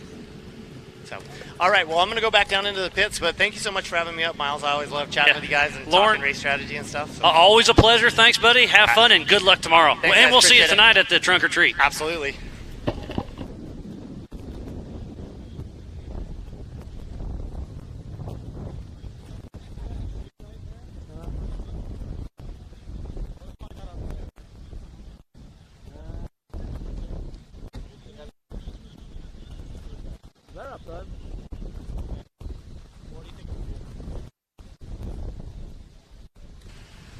So there's Vaughn Gittin Jr., so he's still a couple minutes behind Brad Lovell.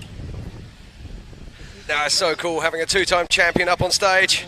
I'm sorry you're going to have to suffer me again now, Miles. Oh, I love working with you, buddy. No worries at all. I like working with everybody.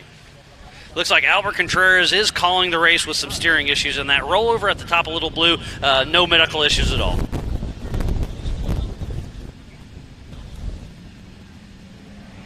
There is Vaughn Gittin Jr. He's just crossing the line now for the start of his 5th lap, I believe. You got the timing in front of you. I have indeed, and it is for his 5th lap, so away we go once again. So to get the same time we have in the Nitto studio, go to live.ultra4racing.com for our live timing. And please share with everybody. Go to our MAO app. Go to ultra4racing.com/live or the Ultra 4 and MAO Facebook and YouTubes. Share it, start a watch party, hashtag it up. As Tom Biddle coming down the rigid Little Blue section. There is John Williams there, making his way. He's just come through the start-finish arch. John Williams will be starting his 4th lap, I believe. Just double-check that. John Williams is actually starting his 2nd, apparently, so I'm just going to keep an eye on that, see if that corrects, because I don't think that's quite correct. But there is Bailey Cole, our current 3rd-place vehicle on track, making his way up to complete his 5th lap. There's been lots of action out on course, Miles. There's action all over the place. This is turning into be a pretty good race, and like we were talking about attrition, we've seen our leaders come in for some tire issues. Just look at the way that he has to drift out wide there on these incredibly slippery rocks. And that's Bailey Cole going out to start his 6th lap.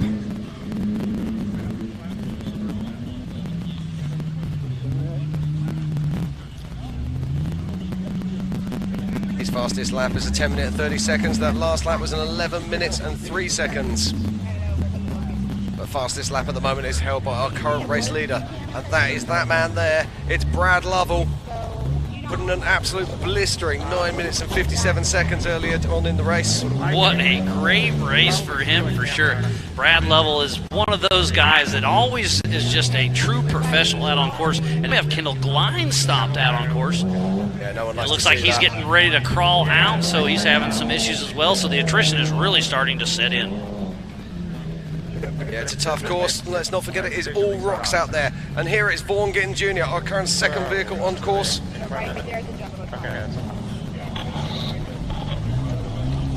So Mick Henson is on the backside of the Amsoil hot pits. Do a little splash pass. What a great race we have for the 4600 Spider Track Stock Class. We started this race right at high noon. We're almost an hour into it, so another half hour and that white flag will be flying because we're doing 1.5 hours plus 1. So at an hour and a half, the white flag flies. Jeremy Purick there just gets right on the tailgate, but then backs off. This race is on adjusted time, and it's all down to this race to crown the national champion, the Western champion, and the Eastern. So lots of hardware will be handed out tomorrow night, but today, after this race, we'll be handing out some of those Laser Nut trophies.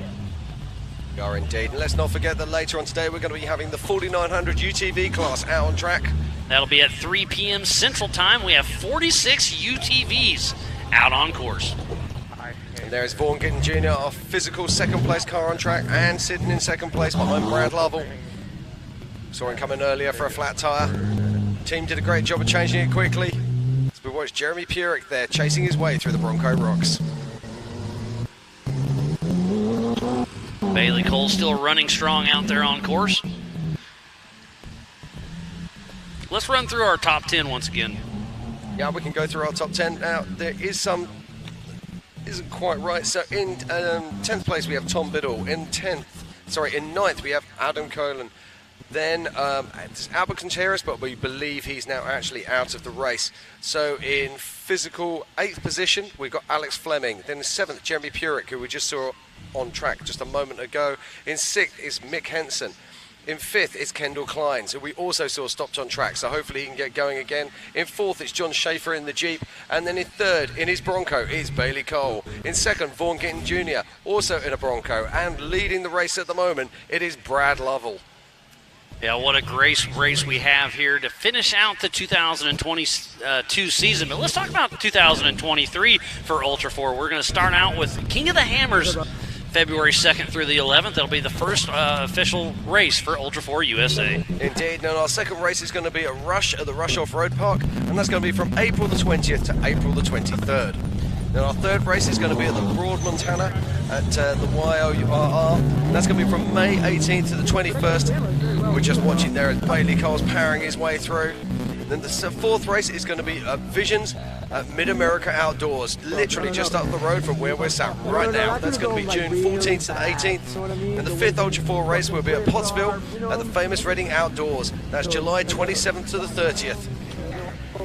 Then the 6th race is going to be back at the Big House at Crandon. We all love to race there. That's August the 31st to September 4th. Then the 7th race in the Ultra 4 calendar is going to be back here at the South Ground Lake Recreational Area in Disney, Oklahoma, exactly where we're racing now, from September 28th to October 1st. Then our final race, 8th and final race, will be Legends of the Fall at Lake Havasu, and that's going to be October the 24th to the 29th. And there, Mars, is our current race leader, Brad Lovell, picking his way through the rocks once again.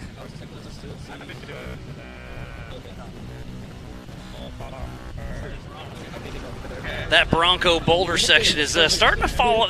There's a couple lines, but you can see some of these big rocks get a little loose here from time to time. Yeah, I'm just watching the timer right now, and we've just gone over the 1 hour mark, so we've got 30 minutes and 1 lap remaining of this race. I really like this style of racing. It's pretty cool to see how it comes through.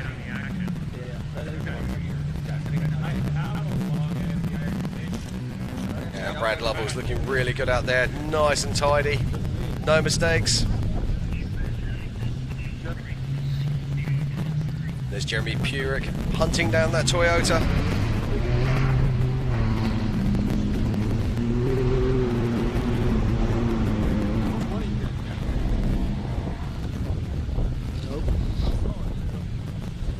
Oh, look at the racing we've got here. There's Vaughn Gittin Jr. coming up behind. Is that John Schaffer? Yes, it is John Schaffer. So he's now got to find a line past. You've got to be so careful when you're in these rocks. These rocks are big, they're sharp, they're gnarly. Does he take a chance on taking a line that isn't quite right and cutting the tyre, or does he just wait patiently behind him? But Vaughn wants to win this race. He doesn't want to come second, so he'll just be picking his moment, taking his time. He's all over the rear fender there of John Schaffer. And look at the physical size difference in these vehicles. John, of course, in his Jeep. Vaughn in that big Ford Bronco. And here he goes. He's found his line. He's going to make his pass now. But it's not going to be easy, and he's got to be so careful not to cut a tyre. And John Schaefer's already a lap down, if I'm not mistaken. He is indeed. John Schaefer's actually on his 5th lap, and Vaughn Gittin Jr. is currently on his 6th lap. But John's not giving it up. He's making him work for it. But they're having fun doing it, and there's Vaughn Gittin's 1st in East and John Schaefer's 2nd in East. So it's been a battle between those two all season long, and it comes down to this last race.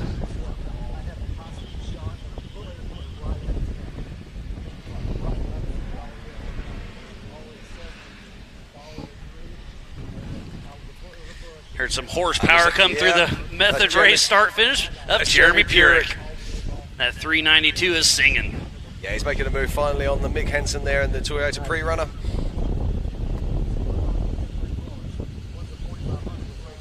I'd say that yellow Jeep of Jeremy Purick is absolutely divine. If you get a chance to have a look at it, do so. It really is an awesome look at the kit. But there is Bailey Cole, the number 13 Bronco. Yeah, what a great way that he's playing this with those new Yokohamas. He's been doing great all season long. He's recently started working for Yukon. Bailey Cole's got a bright future in off-road racing. It is. He's been involved in it since he was only a very young kid. Saw him out on the Hammer Trails only in his early teens. In an old Toyota Pre-Runner, he cut his teeth, and he's now one of the top drivers in our series.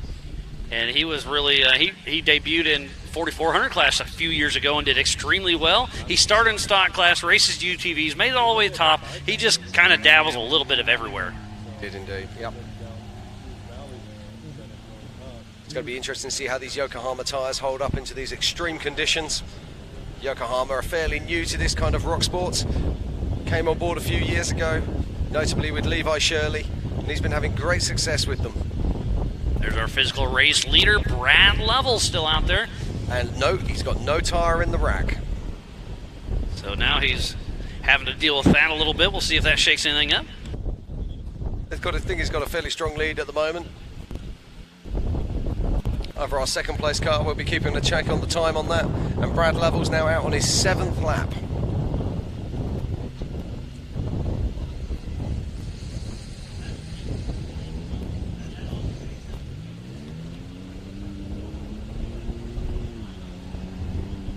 Great shot there of our pits as we cut back to Bailey Cole. Slowing down for the water.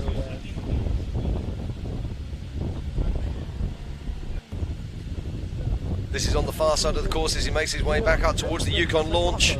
There's Jeremy Purick and Mick Henson. Oh, the Jeeps. Yep. And it looks like we have 30 minutes left to go before we're going to wrap up this race. Or, sorry, throw the white flag. Throw the white flag, that's for sure. They see Jeremy Purick taking a different line there as we cut back. 46.23 of John Williams making his way down Little Blue. Successfully negotiated. Gets around the waterfalls and gets back on it. Now look at this, this is interesting. Jeremy Purick's car, on paper, is much faster than Mick Henson. But Mick Henson doesn't know that or understand surrender. I love the little Toyota that could. And he's local here. I mean, he comes out here on weekends just for fun, so he knows this area like the back of his hands. And I love the old beat-up Toyota the trucks. You know, they're all crinkled on the sides. It's great to see him out here still having fun. And there's not a straight panel on that car, that is for sure. That is the 46.89 there. But Kendall Kleins. Kendall doing a great job. And I'm over here watching the crowd just a little bit. And Matthew Walraven, his kid is racing the 170 race later on today, and he didn't have a trailer to get his car over here. And I see James Cantrell, one of our UTV racers, that's going to be racing here in just a little bit, come over here and deliver his car. That's absolutely amazing. I love the sportsmanship between the Ultra 4 racers. We always say it's about being a family as John Shaver crosses the line to start his 5th lap. I am still overly impressed with that sub 10-minute lap by Brad Lovell. Obviously, they are bypassing Waterfall and Viagra, but that's still these guys are really laying it out there. Don't forget though, it's not only bypassing Waterfall and Viagra. They come up the waterfall, they then have to go up the chute, all the way up round in through the woods, and then come back down again through Viagra. Yeah, so there's a couple minutes up through there. Yeah, there's at least a couple of minutes worth of racing there. So I think I'm still going to be very surprised if we watch Jeremy Purick making his way down Little Blue if we see any of the 4400s go sub 10. Lauren and I were talking about that. He still thinks it's going to be right around that 10-minute mark. Yeah. It's going to be very interesting, that's for sure. Oh, look at the look angles. At Brad look at Lovell. the line. That really shows you justice, because Cameron never does it justice. Look how steep it was coming in front of Mick Henson. Yeah, that was a definitely grab the seat moment. And I love that Brad's got his son Adam in there. Yeah, he's giving us a driving masterclass right now. I can't remember if it was Adam or Bynum. I could be mistaken. Whichever one it is, he's going to be as proud as punch to be sat next to his dad. He's putting on an absolute driving masterclass right now. There's Kendall Glines going through the little water section, heading towards the Yukon launch. Brad Lovell still has the fastest lap of the race, 9:57. The next fastest lap is our second place car with Vaughn Gittin Jr., the 10:14, closely followed by Bailey Cole with the 10:30. And that's the difference that we noticed. We've noticed that Brad Lovell and Vaughn Gittin Jr. have been taking the far side of Little Blue, and it's taking that pace out. We've often seen Bailey Cole is able to catch these guys in open terrain, but because he's not taking that cut line, Little Blue is just pushing him down further and further each lap. You can't. It's too hitting. Getting confirmation. Here we go again. This is a great example of it. This is Vaughn Gittin Jr. taking the cut line at Little Blue, so he's not crossing the ravine, he's not crossing the second gully, he's just going absolutely straight down the wall, and I can't tell you how steep this is. So getting confirmation from race ops, it looks like the white flag will fly at around 125, because they're kind of paying attention to lap time, so they don't have to do a full extra lap. Yep, so we've got around about 15 minutes before we see that white flag coming out.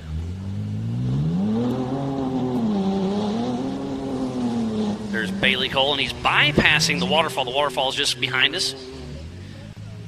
And then he's going to drop into the bottom of Viagra, but bypass that as well. And they don't have the Joker line as well either. No, this is very true. Now, we're looking at the Yukon launch there, just on the left-hand side, and at the top of that trail, there is Chips Rock. But that looks like we've got two cars stuck on course here. So that looks like Albert Contreras up the top there. I believe someone's at Adam Cole. No, that's Kendall Glines. That's Kendall Klein. So Albert Contreras and Kendall Glines at the top of the Yukon launch with some issues. And back to John John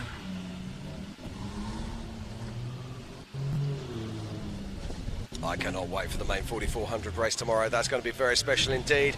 But don't go anywhere, ladies and gentlemen. Later today, we're going to have the 4900s, the UTVs, 3 separate classes of racing on track for us today. Yeah, they'll be racing. They'll be scored separately, but yes, they'll be racing at the same time for the 4900 Can-Am UTV class. And there's some blisteringly fast vehicles on that field.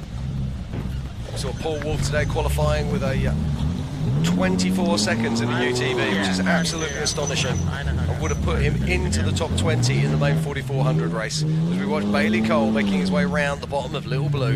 Yeah, I'm with you. We have a huge shout out to Jason and Gayla Robinette and the entire Mid-America Outdoors crew, all the volunteers, the Ultra 4 staff, media, safety, USAC, racers, and fans. With that, all that coming together, we would not be racing here today. We also have USAC here on site. They're our sanctioning body and help run timing and scoring, race ops, safety, and tech.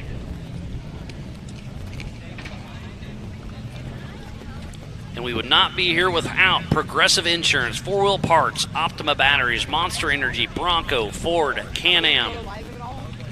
King Shots, Laser Nut, Griffin Radiator, VP Racing Fuels, Nitto Tire, Holly EFI, and King of the Hammers. Spider Tracks, Recaro Seats, Baja Jerky, and Wheelin'. AMSOIL, Method Race Wheels, Axel RC Cars, and PCI Race Radios. ARB, Rigid, Brannick Motorsports, Tread Lightly, and Action Sports Canopy. Off the Grid Clothing, MBRP, Yukon Gear and Axle, HCR, and Warden Factor 55. So please support who supports the sport. With all of those amazing marketing partners who would not be out here racing for the 2022 Method Race Wheels Legends of the Fall. There's Jeremy Purick there. Just look at this Jeep. It's absolutely glorious.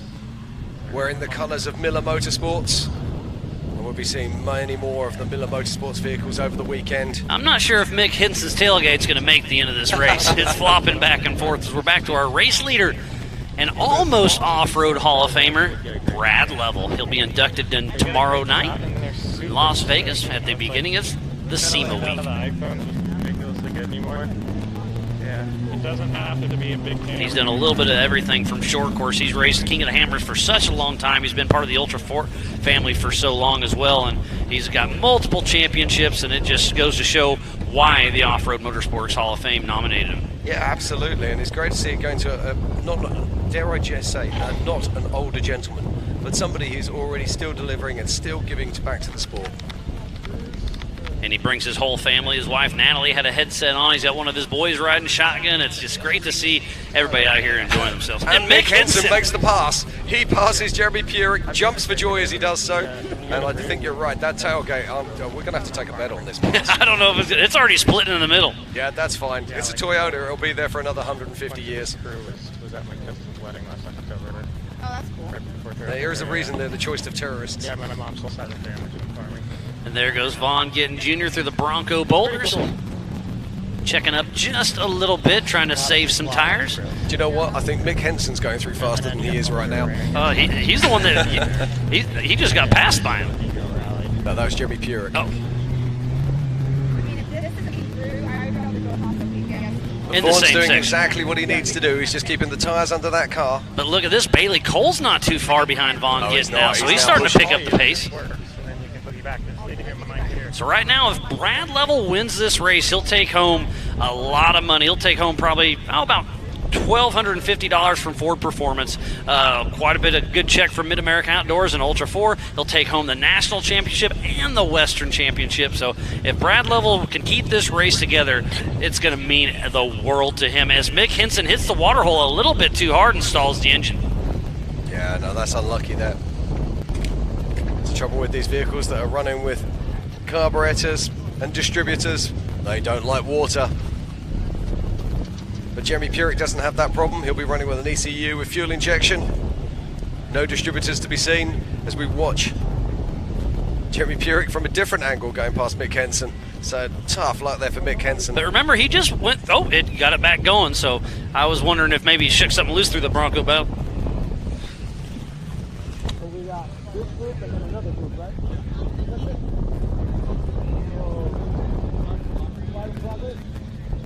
That's pushing it, right?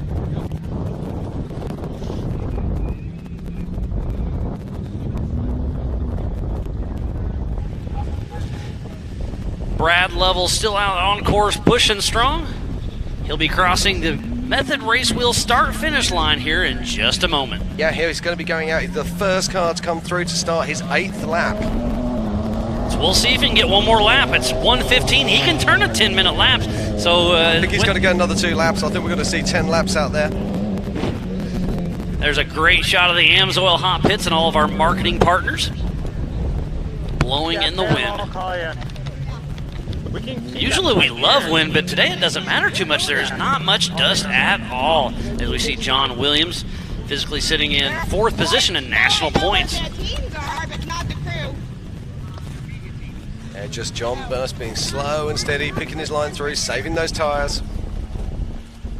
Although we've seen a lot of flat tyres out there, we haven't seen quite as many as I was expecting, if I'm honest. I'll agree with that. I thought there was going to be a ton out there. We've definitely seen a few, but 3 or 4, I'm kind of surprised by that. Yeah, likewise. So Brad Lovell has built up quite a lead now as we look at the 46.53. Tomorrow.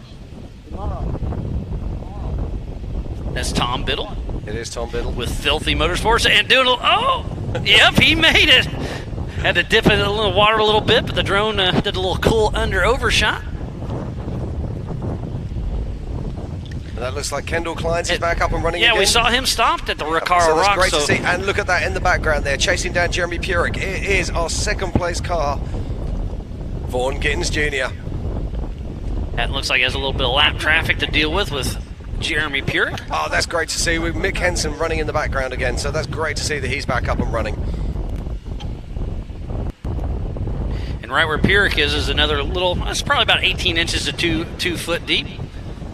And there is a little bit of a right line here if Vaughn Gittin can kind of bypass there. I think you'll find he's just going to hold tight there. He knows that he can just get onto that start straight and he can just power past him. And I think that's exactly what he's going to wait for. He'll dive out to the right now. No, he's going up the left. That surprises me. And gets around 2 of them, gets around Jeremy Purick and Tom Biddle. And hunting down Kendall Kleins, who's just in front, as we watch John Schaefer making his way across the rocks. John Schaefer is still running strong out in his Jeep.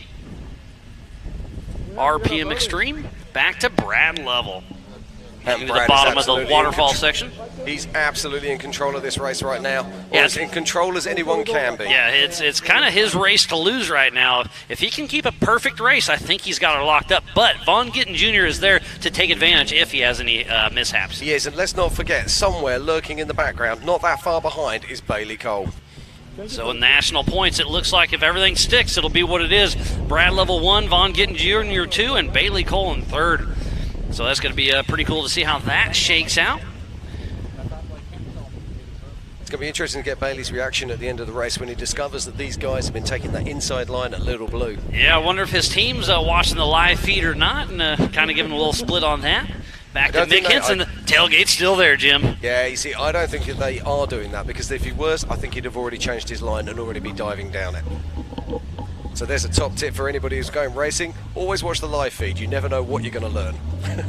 And we're just talking about it right now. And here is Brad Lovell taking that cut line at Little Blue. And he's dropping in the opposite side from the Rigid Ridge. So there's definitely multiple lines coming that Little Blue, and it's going to be fun. We're racing UTVs here in just a little bit with 46 cars on course at once. That is going to be a sight to see. It's going to be a tough one to watch and keep track of who's going on with 3 different class races at the same time, but it's going to be a blast to watch. I will promise you that. It is. And just to your left, that's the Nasty Girl Trail. They'll be doing NRRA race there tomorrow night. It's going to be a fun one to watch. It's a super steep climb. We saw Tim Cameron this morning have a great run and won both Bouncer and UTV. So there's so much going on. And speaking about that, tonight we're shutting down downtown Disney. We're going to have all of our race cars line up around 4 o'clock, start a trunk or treat. We're going to have all the family, all the kids come up there. I think the Robinettes bought 1,500 pounds of candy, and then we're going to do a racer appreciation dinner, have Aces Wild, and then a class act of KC Donahue. You're going to get ready for some good music tonight, Jim. It's a little bit different from where I come from, but I'm going to be embracing that and having some fun, that's for sure. Yeah, we're going to have a great time tonight. You know, like I said, family-friendly at its finest.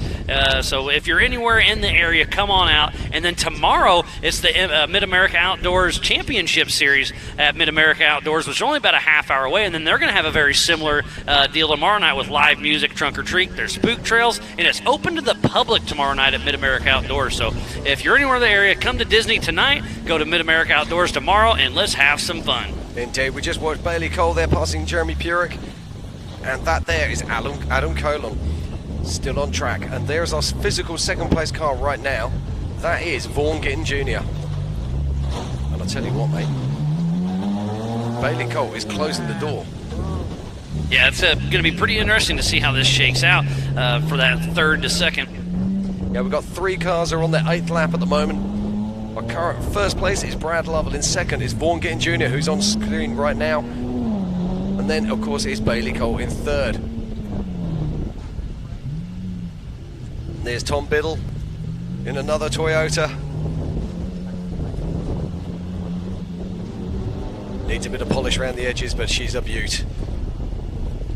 As we watch Adam Colon still making his way through the rocks.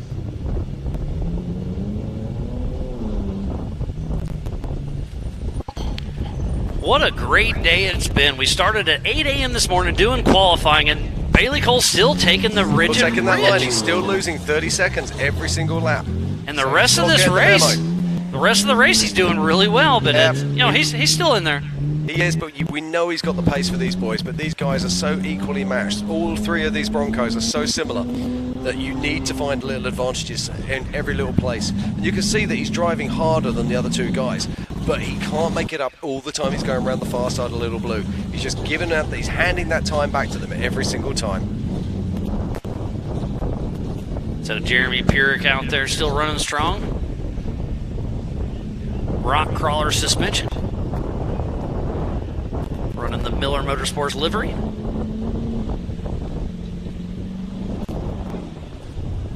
Yeah, it's sad we're not going to see Eric Miller racing out here this weekend, but he's got some things he's got to work through. He's got a shoulder injury at the moment, and he wants to get himself straight, so he's ready for King of the Hammers. He's absolutely confident that he can take the win next year, and that's what he's concentrating on. So, hope you get better soon, dude. And Tom Biddle's coming down the normal Little Blue line, and Mick Henson takes the rigid ridge on the side. And look on the back how twisted up Tom Biddle's getting. Yeah. Now, is Mick Henson going to try and hunt down Jeremy Purick once again?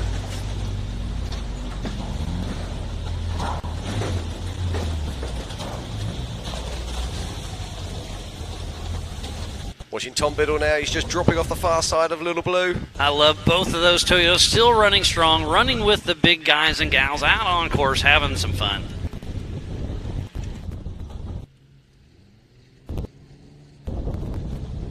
The fantastic shots keep coming here. Just here we go, coming through the water splash. I think there's Adam Cole on there. Taking it nice and gentle, keeping it on the outside of the car, not on the inside. Most of these cars don't have windshields, so when they hit the water hard, it all comes straight through the car. Now, there are some days that you really like that, but a day like today is a little bit nippy. You don't want it all in the car.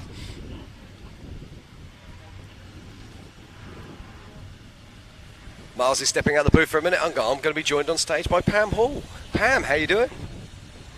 Hey, Jim, I'm doing great. How are you doing? I'm having a ball. It's so good to be here. It's been a wonderful day. I've been down in the hot pits, and as you guys have been seeing, the tires were definitely an issue. I'm sure you guys have talked about that, but a lot of action down in the pits this morning, but it's an exciting day out here. The weather's beautiful. We don't have dust. Well, we have a little bit right there, as you see right there with Brad Lovell on screen, but it's been a great day. How are you enjoying Disney, Oklahoma? I'm starting to fall in love with Disney Oklahoma and also with Legends of the Fall as we watch our current race leader. Oh, we actually cut back to, what a wonderful shot here. This is the far wall on the far side of the course, and they're actually up at an angle there of around about 25 degrees as they hit on across here. He now cuts across, makes the transition, and makes his way into the Bronco Rocks. Yes, over in the hot pits, that's right behind us. It was really cool to watch them with the water. Why they're going high is because of that big water puddle right there. Absolutely. I'm really excited to see the 4400 class boys on there tomorrow. I reckon we can see speeds of nearly up to 100 mile an hour as they chase that down. definitely going to be exciting. I know that earlier on in the game this morning, a lot of the drivers were having some electrical issues going on, but they worked through them. They must have dried them out. But that's what was going on earlier on this morning for all of these drivers. Yeah, now this is Brad Lovell. Now this is interesting. This is actually a pivotal moment in the race as he makes his way around Chips Rock, heading back down towards the Recaro Rocks, and then he's got a water splash, and then he crosses the finish line. Are they going to show him the white flag on this lap, or is he going to be another lap? Well, we're now at 1 hour and 23 minutes, so I think they're going to show him the white flag, which will be literally the last lap of the race. And guess what? Only time will tell. Absolutely, as we watch John Schaefer, and here we go. Now, if I was Brad Lovell's pit guys, I'd be saying maybe just hang back a moment here, because if he can get across that line after the 25-minute mark, I think he will receive the white flag. If he gets there before the 25-minute mark, I don't think he will. So it was 1 minute to the white flag is what the information was just given to us. So it's going to be tight to see where Brad comes in here in just a moment. I got a feeling he's going to cross the line in time. I got a feeling there's going to be 2 more laps to this race yet. Let's have a look. As we watch Vaughn Gittin Jr. Now, did you guys have camera up here? I was obviously down there in the hot pits when Vaughn was in getting his tire changed. We did see some of that. It looked like they were having some problem with the jacks. Yes, his way he was at and the rocks were, they weren't able to get the jack underneath the car. Ah, that's very interesting. Okay, now, is he going to get shown the white flag? Let's have a look. There he gets the white flag. We're on the last lap of the race, ladies and gentlemen. Our race director, JT Taylor, shows the white flag. So it is Brad Lovell. He started first, he's currently in first and heading out on his final lap. What an exciting day. And right there on screen, that is Jeremy Purick in the 46.99. Good to see him out here racing, and you can see the drone is following him, getting some amazing views. Indeed it is, and that is Adam Colon making his way up. Adam's a little bit further down the field. He's only completed 3 laps so far, and that just gives you an idea of the difference in the things. All right, Jim, I'm going to step out and go get ready for the awards. Miles is coming back in, so thank you for having me up here. It's always a pleasure to see you, Pam. We'll see you very shortly. All right, thank you.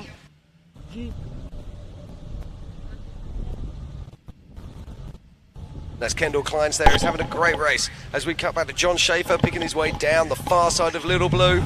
And very soon we're going to see our current race leader. Brad Lovell out front. Thank you, Pam, for hopping in for just a moment.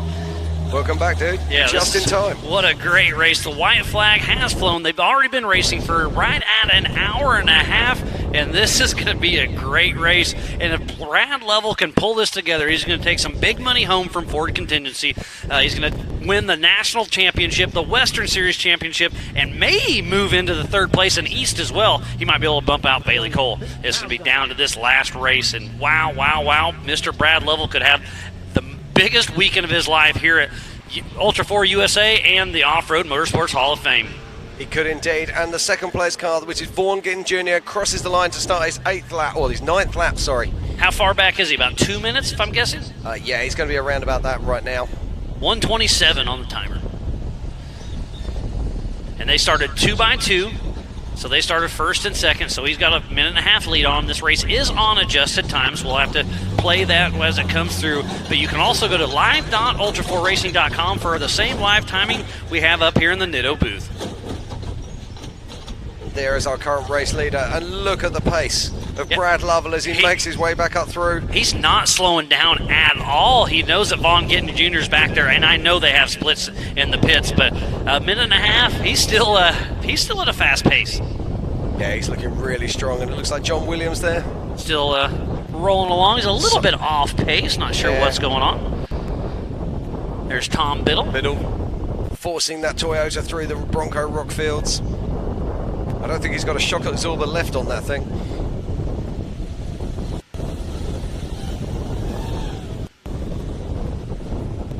Yeah, I was talking earlier this week. I thought shocks would be an issue because there's just so much of this hard rock, and your suspension's completely, you're using your suspension the whole time.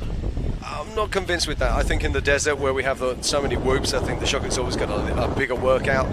Also, with there's so much water on course as well. And this is what we were talking about earlier. We're not going to see high transmission temperatures. We're not going to see high engine temperatures. They're constantly being water cooled. Makes a big difference. And there is Brad Lovell. He's taken that cut line once again, a Little Blue. And it's For this the cut final line. time. And it's this cut line that has helped him to build up this tremendous lead. So Brad Lovell halfway through this race. We'll see him back here in another, I'm going to say 6-7 minutes. And Brad Lovell, if he can keep this pace going, is going to win the 2022 Method Race Wheels Legends of the Fall and take home the Nitto National Championship for the 4600 Spider Track stock class. Yeah, it looks like Alan Cole on there just picking his way through. Doesn't know that he's just about to be hunted down by Vaughn Gittin Jr. There goes the alarm. You can hear the iron, yep. Back to Kendall Glines.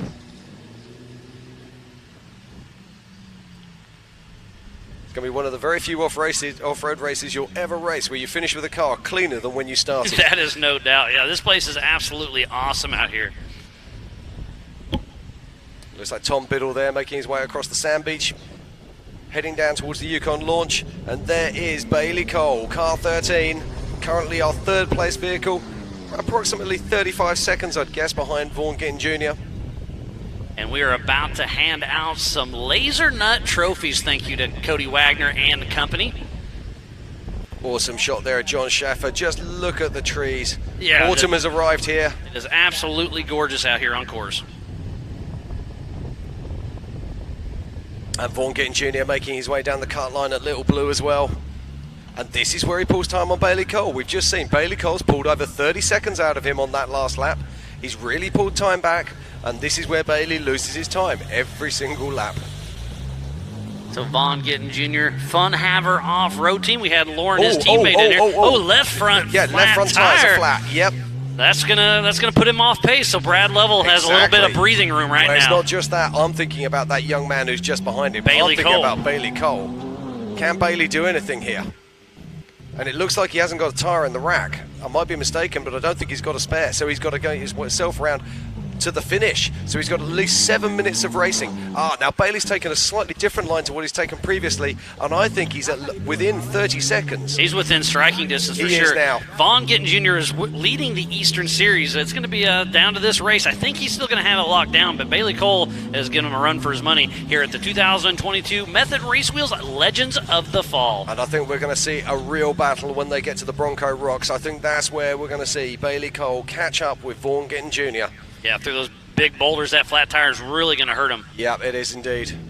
And there's our race leader, Brad Lovell, that AMSOIL Bronco, still running strong. And you can see the path they're taking because they're coming through that water hole and dragging the water behind them. It's really cool to see. And right here, there's multiple lines you can come through, but that left section, if you hit it just right, it's a little quicker. I think we're going to see those 4400 cars going right up on that wall. Yep, right here. The throttles. Yep. Well, I was talking to Lauren about that. Right here, you get on that wall and just hammer it. And just what he's doing there, the right rear tire will slide down just a little bit. But if you keep your momentum there, you can stay up out of the water and really have some fun Yeah, up I there. reckon, chatting to some of the guys here, this could be an area of the course where we see the 44s hitting over 100 mile an hour. And that's John Schaefer there making his way through. Such a great looking car, such an iconic vehicle on the stock course. John I'm Schaefer. more used to seeing Land Rovers where I come from, but you can't help but love a Jeep in America, can you? Oh, absolutely. The Jeeps, the Broncos, the Toyotas, we love them all. But John Schaefer's been racing the 4600 Spider Tracks for a very long time. Great to see him still there. And there is Brad Lovell getting ready to pass John Schaefer in the Bronco Boulders. Yeah, and Brad just makes it look so effortless. Just picks his line with consummate ease. The sign of a true professional. Doesn't hurry, doesn't rush. Just smooth and consistent. Absolutely. And that's what it's all about. Takes that bigger rock line and just makes it look so easy. And that's the beauty thing. That's the beautiful thing about talent. It just shines through every single time. I was chatting to Brad earlier. He was talking about nerves and saying, he still gets that rush of adrenaline through his body just as he sits on the hour before he starts a race. Even so many years after so many years of racing, as we watch Jeremy Purick still showing good pace towards the end of the race here. He's currently in 5th position behind John Schaefer, Bailey Cole, Vaughn Gittin Jr. and our race leader, Brad Lovell. Now, I'm looking forward to seeing what's happening between Vaughn Gittins Jr. and, of course, Bailey Cole. It's going to be down to the wire for sure because remember, Vaughn Gittin has that flat tire. I can tell you now that they are physically within... They can see each other. Oh, but Vaughn Gittins still out front just a little bit, so Vaughn is going to push hard all the way to the finish line, but Bailey Cole is really trying to reel him in.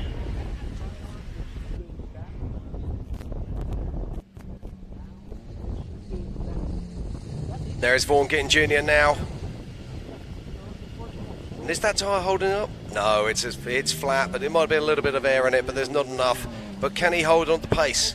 Can he keep Bailey Cole behind him?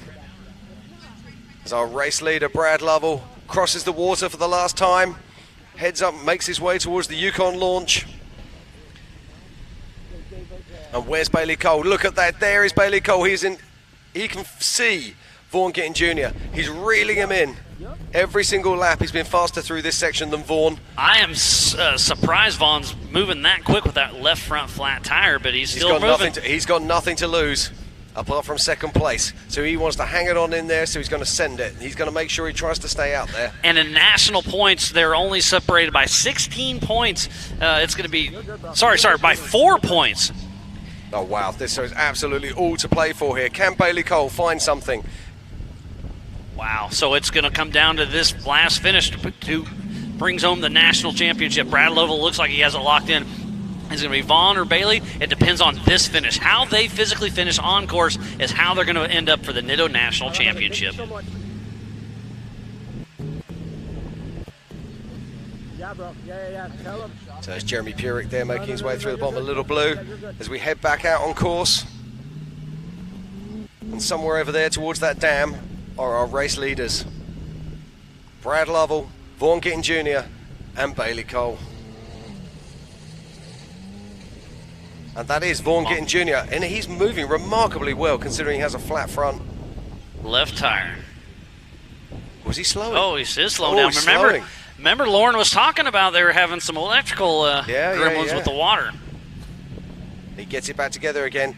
Now Bailey Cole must be able to see here him. comes Brad Lovell. He's about to win the 2022 Method Race Wheels Legends of the Fall. 30 seconds to go. As long as he can keep it together, he's got the National Championship locked down, the Western Series Championship locked down, and the Legends of the Fall. He's going to take home some hardware today, and it is none other than Brad Lovell, the unofficial winner for the 2022 Method Race Wheels Legends of the Fall. What a fantastic display of driving there from Brad Lovell. He qualified first, he started first, he finished first. An absolutely perfect race. Now we're going to see the battle for second place. We've got Bailey Cole. It looks like he's lost some time there to Vaughn Gittin Jr. somewhere out the back in the Bronco Rocks. He was much closer than that earlier on. So Brad Lovell head up here. We'll give away some Laser Nut trophies here in just a little bit. Got to make sure everything shakes out, dot our I's, cross our T's, but Brad Lovell has to be a happy, happy man right now. And then tomorrow he goes get some more hardware from the Off-Road Motorsports Hall of Fame. He does indeed. Talk about an all-star weekend for Brad Lovell. And look at that. Lauren Healy's coming over here. Even though he just beat his teammate Vaughn Gittin Jr., it's all smiles, high fives, and fist bumps. Absolutely. Watching John Schaefer now. He is lap traffic, unfortunately, and behind him is the second place vehicle of Vaughn Gittin Jr. He's supposed to be nursing a flat, but it doesn't look like it slowed him down at all. As he heads towards the line, and for second place, only a few seconds out now from the checkered flag, and it's Vaughn Gittin Jr. in his Bronco. Cool Brocky makes his way round.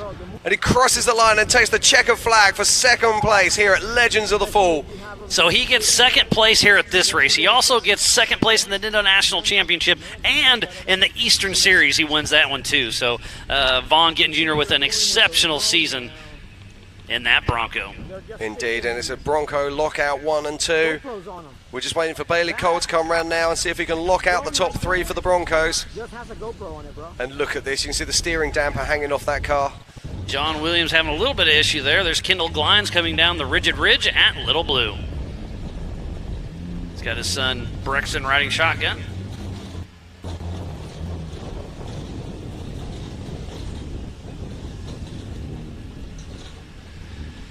What a great race we have for the 4600 Spider Track stock class. I was just looking at Vaughn Gittin Jr.'s car there, and it looked like the tyre was still up. So were we calling that wrong the whole time? No. I wonder if he's running liners. Possibly. I think he might be running liners. There's going to be an interesting call on that one, that's for sure. Okay, this is Bailey Cole now coming across the line. So in third position, number 13, Bailey Cole, getting ready to grab the checkered flag. It's going to be 1, 2, 3 Bronco sweep for the 4600 Spider Track stock class. And Bailey Cole should take home third in Nationals. And it's going to be maybe second or third in East. It's going to be really close for Bailey Cole. Indeed, when we're watching Tom Biddle there, he's head down and tail up. Back in Little Blue. But it's the Broncos that lock out the top 3. So first goes to Brad Level, second Vaughn Gittin Jr., and third Bailey Cole. We'll have to check with timing, make sure there's no issues there, but it's looking good for Ford Performance, and they are going to take some money home from Ford Contingency. Indeed, they're the only 3 vehicles to have completed 9 laps of our course. What a fantastic race. What a fantastic weekend. Day. And we are just getting started. We still have so much more going on later today and tonight. And then tomorrow, we're racing here in Disney. We're racing at Mid-America Outdoors. We have Trunk or Treat in Disney tonight. We have Trunk or Treat at Mid-America Outdoors at Jay, Oklahoma tomorrow. There's so much stuff to do for the family. Bring them out. This is going to be an absolutely epic weekend. Jeremy Burek still making his way around. So please stay tuned in. We have some LaserNut trophies to give away here in just a little bit. And then at 3 p.m. Central, we kick out the 4900 Can-Am UTV class. I believe there should be 46 competitors in that. 3 different classes all racing at the same time. There's going to be action everywhere.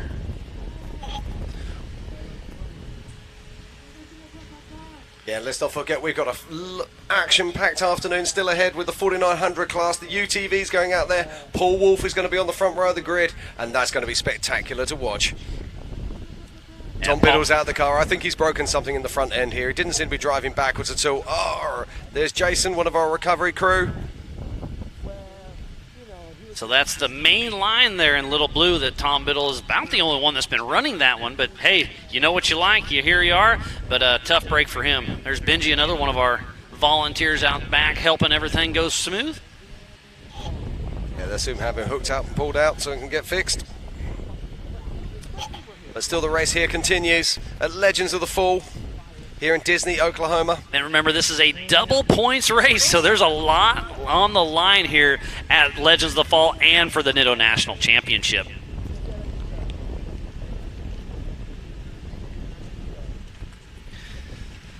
So let's give a huge shout out to Can-Am, Ford, Bronco, Monster Energy, Optima Batteries, 4-Wheel Parts, Progressive Insurance, King Shocks, LaserNut, Griffin Radiator, VP Racing Fuels, Nitto Tire, Holly EFI, and King of the Hammers. PCI Race Radios, Axial RC Cars, Method Race Wheels, and AMSOIL. Spider Tracks, Recaro Seats, Baja Jerky, and Wheelan. Off the Grid Clothing, MBRP, Yukon Gear and Axle, HCR, and Warren and Factor 55. ARB 4x4 accessories, Rigid, Brannick Motorsports, Tread Lightly, and Action Sport Canopies. What a great weekend we've had here at South Grand Lake. It's been awesome all weekend long, and we are just getting started. We've been working great with Langley and Disney, but South Grand Lake is a place to be right now. Been an absolutely fantastic race this afternoon. Let's say don't go anywhere. We've only just got started. We've got the 4900 UTV class coming up very soon. We're going to get these cars over the line. We're going to hand out some trophies, and then we're going to go racing. John Williams coming through. See where that shakes him out, because he was sitting in 4th position in the national points. So it'll be a battle between him and Kendall Gline, see if who shakes up there. But I believe it's going to be Brad Level, Vaughn Gittin Jr., and Bailey Cole here at Legends of the Fall and at the Nitto National Championship for the Nationals. And then Brad Level looks like he's going to win the Western Series. John Williams should get 2nd in the Western Series. And I believe Albert Contreras could get 3rd or 4th. In the Eastern Series, it should be Vaughn Gittin Jr., John Schaefer, and Bailey Cole. And still out on course now, it's Jeremy Burek. You know what? I think Brad Level just took over 3rd position in the Eastern Series. Wow. He's going to take home some hardware. Is he going to have enough room for all this stuff? Well, his guys will, because he's flying out in the morning to go to Vegas. Yes, indeed. For more hardware. So Jeremy Pierick making his way across the Recaro rocks as he heads down towards the final water splash and then towards the checkered flag.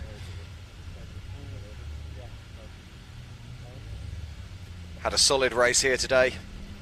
Coming out of the Recaro rocks, just a few more turns to go, and Jeremy Pierick, Mr. Rock Crawler suspension himself, be grabbing the checkered flag.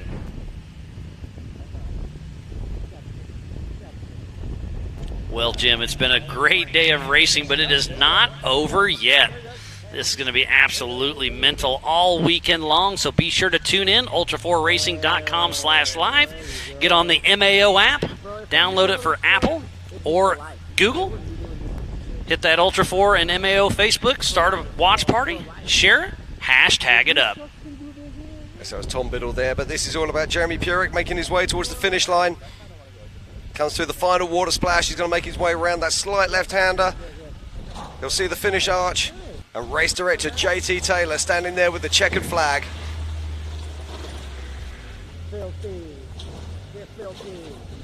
Another one crosses the line. Jeremy Pierick has also completed 7 laps. It's a great race there from Jeremy. It looks like that he secured 5th position unofficially in today's race. And look at that, Tom Biddle is back in action, so the recovery crew got him saved. So remember, there is no outside assistance unless it's one of our safety crews. So they got him unhooked and got back going. Otherwise, fellow competitors can help. And there's Mick Henson there. Now, it looks like he might be broken. Looks like he might be limping back because I think he's going the opposite way onto the track there. Yep, he is out of the race, it looks like. So tough break for Mick Henson. Yeah, you saw how much he was pushing. He was bound to break the little Toyota. And look, tailgate's still there. Barely. Bit of tailgate surfing later on, my friend.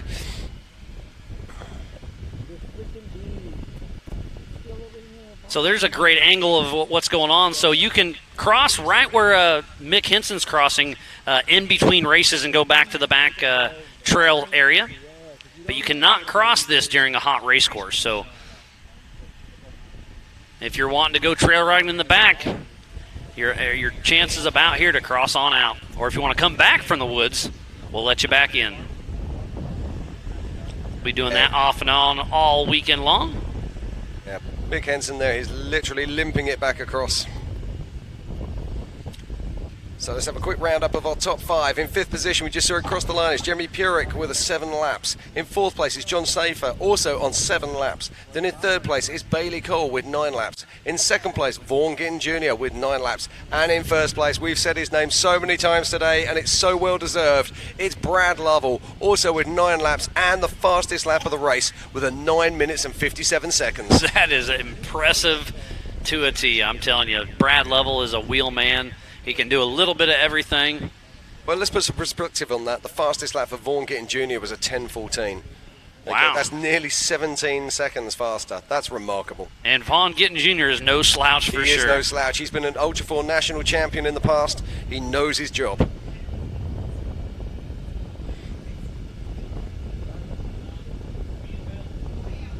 So Mars, we've had a fantastic day. It started with qualifying earlier on. We went through all of the classes. We started with the 4600 stock class, which we're looking at right here now. We then went to 4500s.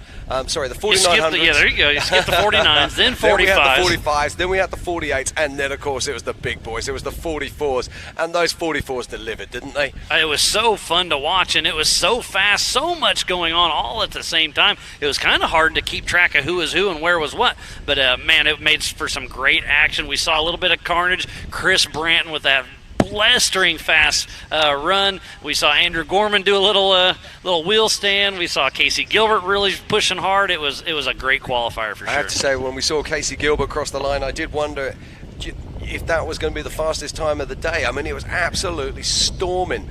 And smooth. Ironically, he found himself outside of the top 10. I mean, that's how close this all is. I think we had over 20 cars separated by less than 3.5 seconds. That's crazy. It's going to make for a great afternoon tomorrow.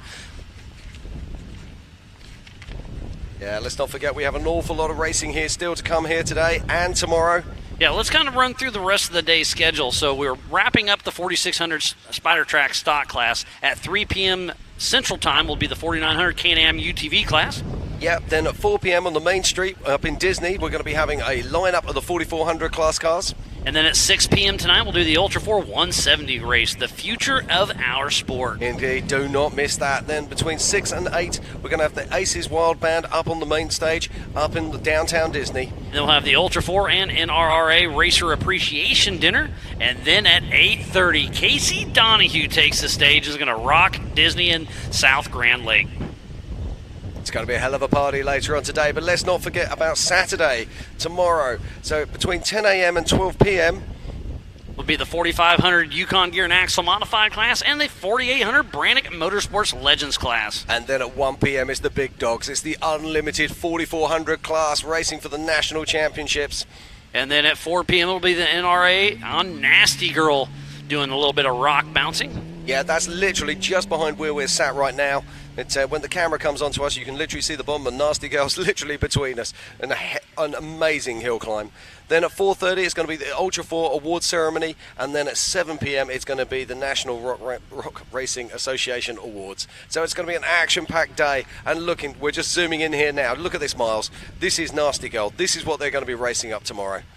Yeah, that's going to be one heck of a show. I cannot wait to watch that. Timmy Cameron, he was on the show earlier today with Speed Sport and Ralph, and he won the bouncer class, won the UTV class today.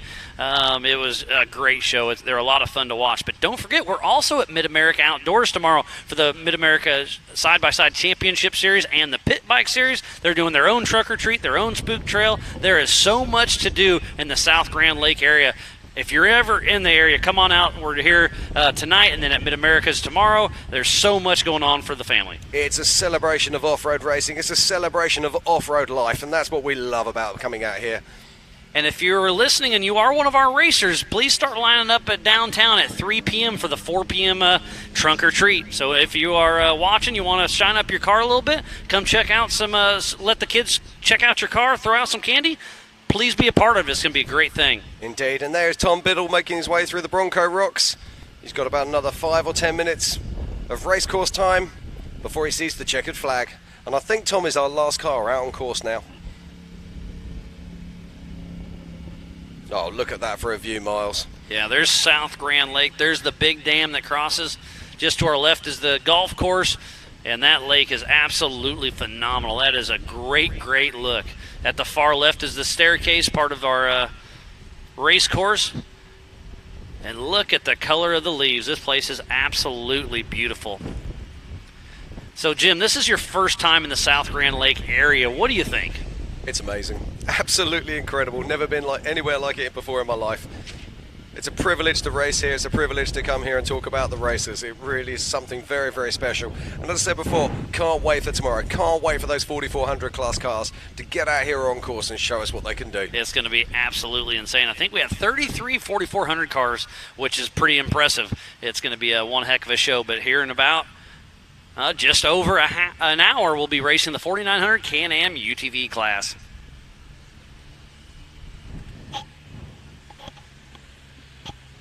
And still we've got cars on course. Is that Kendall Klein I see now?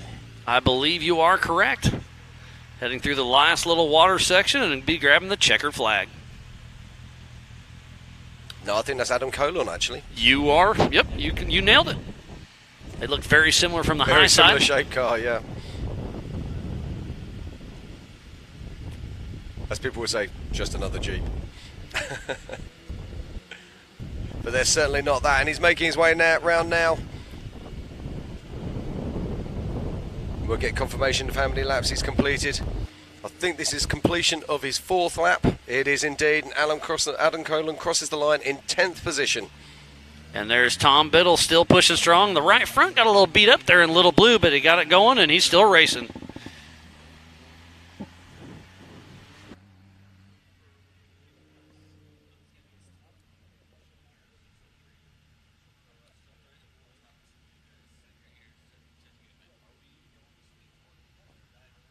So this race is drawing to a close here at Legends of the Fall.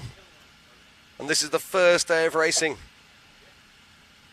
And it's been absolutely fantastic. at qualifying earlier today for all the classes in Ultra 4. And then this is our very first race. This is the Spider-Tracks 4600 stock class. And earlier we saw Brad Lovell crossing the line for an unofficial first place, followed by Vaughn Gittin Jr. and then Bailey Cole, who were the only 3 cars to have completed 9 laps inside the hour and a half. What an impressive battle that was out on course. So much fun to watch. I hope you all enjoyed it just as much as we did. A huge shout out to the entire production crew. Some of them were out here at 5 a.m. this morning getting everything set up. I've been out here for a week and a half already getting everything going, and it's just been so much fun to put it all together and put on a show for you back at home and all of our marketing partners. There's the end of the AMSOIL hot pits and just a great overview of how beautiful this is. It really is truly spectacular. I'm still absolutely gobsmacked that we're allowed to race here. It's amazing. Got to say a massive shout out to the MAO crew who have made this happen through days and weeks of negotiations. Yeah, Jason and Gayla Robinette have a big vision. They're proving their point. It is an amazing thing they're putting on with Mid-America Outdoors, the Ultra 4 family, all of our volunteers, the media, the safety, USAC, racer fans, and all of our sponsors. And we are about to hand out some Laser Nut trophies. Thank you to Cody Wagner and company. And don't forget, you can also order a replica if you want to give one to some of your crew or whatnot.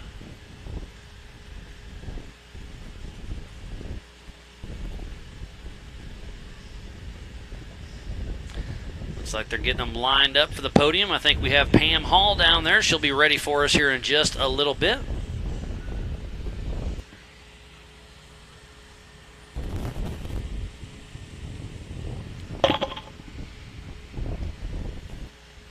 So we're about an hour out from kicking off the 4900 Can-Am UTV class. I see a bunch of them getting ready to line up. Look at those trophies, Mars. Made for us by Laser Nut. What Cody a Wagner great and his shot. crew. And here comes Tom Biddle. One more turn. And I believe he's our last competitor out on course. That is moving, so Tom Biddle will be grabbing the checkered flag. And it is out. It is, so Tom Biddle completes his 5th lap. And that's what the stock class is all about. Everybody's out here to have fun. I still heard the crowd out there having fun, hooting and hollering for them. What a great shot. And look at the sportsmanship down there at the Jumbotron. Everybody's telling their race stories, giving handshakes and high fives. And look at Brad Lovell hugging his son and holding those trophies. Number 1. What a great job.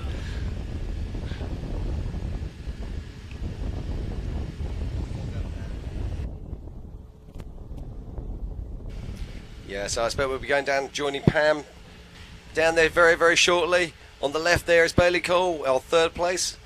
In the centre, it's Brad Lovell, our 1st place. And on the right-hand side is Vaughn Gittin Jr. Hopefully we'll be able to have a chat with these guys very, very shortly and hear all about their race. But at the moment, it's high fives all around.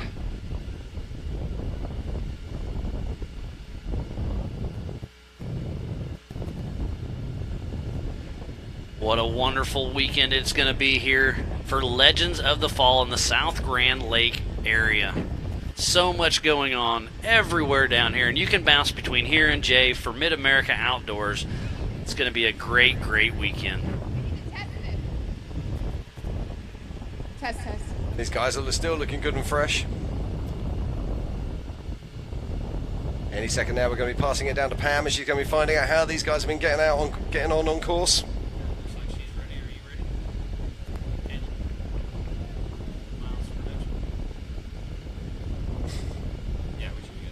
All right, we are here for our 4600 Spider-Track stock class. I'm here, 3rd place finisher, Mr. Bailey Cole. It was a great day out there for you. I saw you going by. You did have a flat, I think, once. Oh, no, you didn't have a flat. That's right. But how was the track out there today? Oh, it was great. We got a little aggressive trying to chase down the front row on the first lap, sucked in a little water, which kind of cut our horsepower down for the rest of the day, but just tried to be smooth and fast out there. Didn't get a single flat. Those Yokohamas held up great, pretty awesome, the Vision wheels.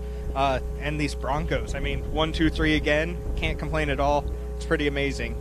I know you guys keep ending up here all together, 1, 2, and 3. It's awesome, like you're saying, to see all of you guys up here. But that's what it was your the water getting into the truck earlier is what I was noticing. But it's been an exciting year for you. Do you have plans for next year?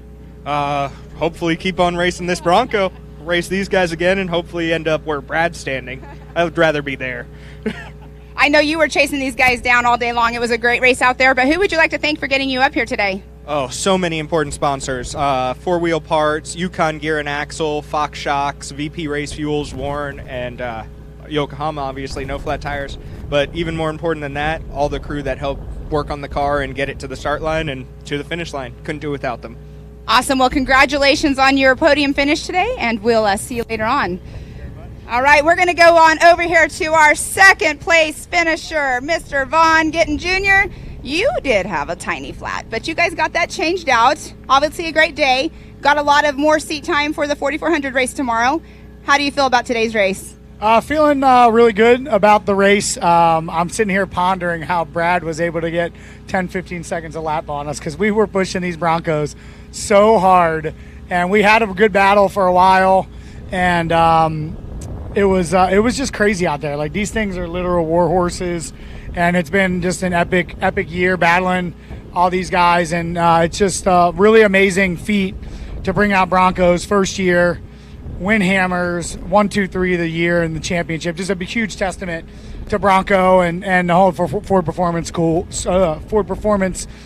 It's just been I'm just grateful, and it's been so fun. Eric called a perfect race this week, this event, and yeah, I feel like we didn't really make any mistakes, and it was just one of those, like, felt like a perfect race, but there's always more on the table, and that's what I love about this sport. It's you think you're doing the best you can, but there's always more to be gained. So yeah, had an absolute blast. Amazing practice for tomorrow's 4,400 race. We know every rock out there. We know all the lines, so I got no excuses when it comes to tomorrow. Well, I noticed that your drifting skills came in handy when you were coming down that last turn right here before the finish line. I can't remember which lap it was because you guys did so many laps today, but it was pretty cool to see you drift this Bronco out here in the rocks. Did the water help that out a little bit? Yeah, coming out of the water there, and we had to get, I mean, this is one of the only long straights, so you got to get every bit of run you could. So I was trying to keep it as straight as possible, but these turbos spool up and it goes. So yeah, I held on. I've been there in that moment before, so it worked out. Just a time or two, right? Once or twice, yep. Awesome. Well, who do you have to thank for getting you up here today? Just huge thanks to Optima Batteries. We went through a ton of water this weekend, and electronics and obviously batteries working when they're submerged underwater. It's pretty impressive what their batteries can handle. New tires, obviously. Without these rubber, we're not going anywhere. And Ford Performance, absolutely just unbelievable. These Broncos, the whole Bronco team, you guys have put so much passion into these trucks, and every time I get behind the wheel of it, I'm blown away. So Fox Shocks, these things, I'm dropping off these ledges at 80 miles an hour, it just doesn't even care. So we've got a ton of great partners, and Pennzoil, Project X, Shell Rotella, and just an absolutely amazing group of people that support us and let us have the fun that we do and call it a job. So it's amazing. Awesome. Well, congratulations up here on your second place finish. We have trunk or treat tonight down there. The kids will get to come and see all of the Broncos. Yep. Racing tomorrow, preparing. You're going to take it easy tonight and go to bed early? Yeah, I'm definitely going to come out. I mean, I love smiles on faces, so I'm going to come out and toss out some high fives with the kids, and then we'll hit the bed pretty early tonight and get ready for a good race tomorrow, and then celebrate the year tomorrow evening. It's really incredible. This place, I didn't know what to expect being in Disney, Oklahoma. I've never heard of it, obviously, and the Ultra 4 family has been talking about it. It's just an absolutely unbelievable vibe. They've got jumbotrons all over the course. Like, it's just people everywhere. It's just really cool. So this is a start of something really cool at this place. I can feel it. Awesome. Well, congratulations again, and we'll see you later on tonight. What was that, Eric? Our crew is amazing. We caught this thing on fire yesterday right at the ECU. It burnt all the wires up. They spent all evening until midnight taping all the wires up, and we came out. They got it back together. This one's for y'all, boys. Yeah!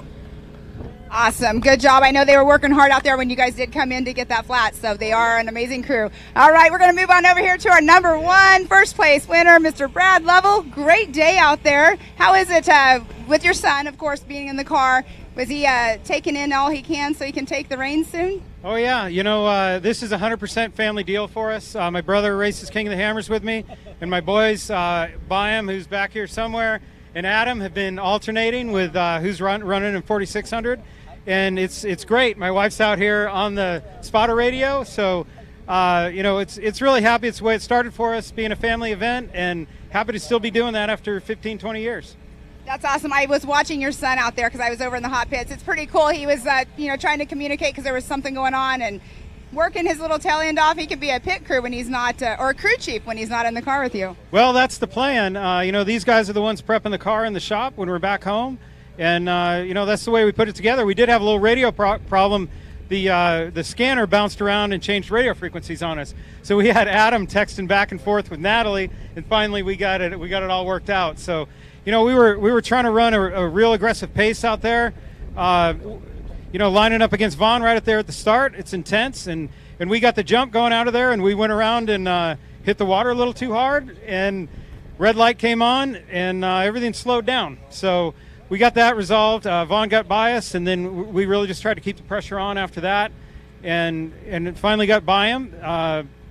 However, after that, we did get a flat, and that's where I really got to hand it off to the Fun Haver team. We were pitted with those guys, and they jumped in and they gave us a great pit stop. So very thankful to the team for the great sportsmanship and working together, and we're excited to be doing some races later this year with the same group. So look forward to that.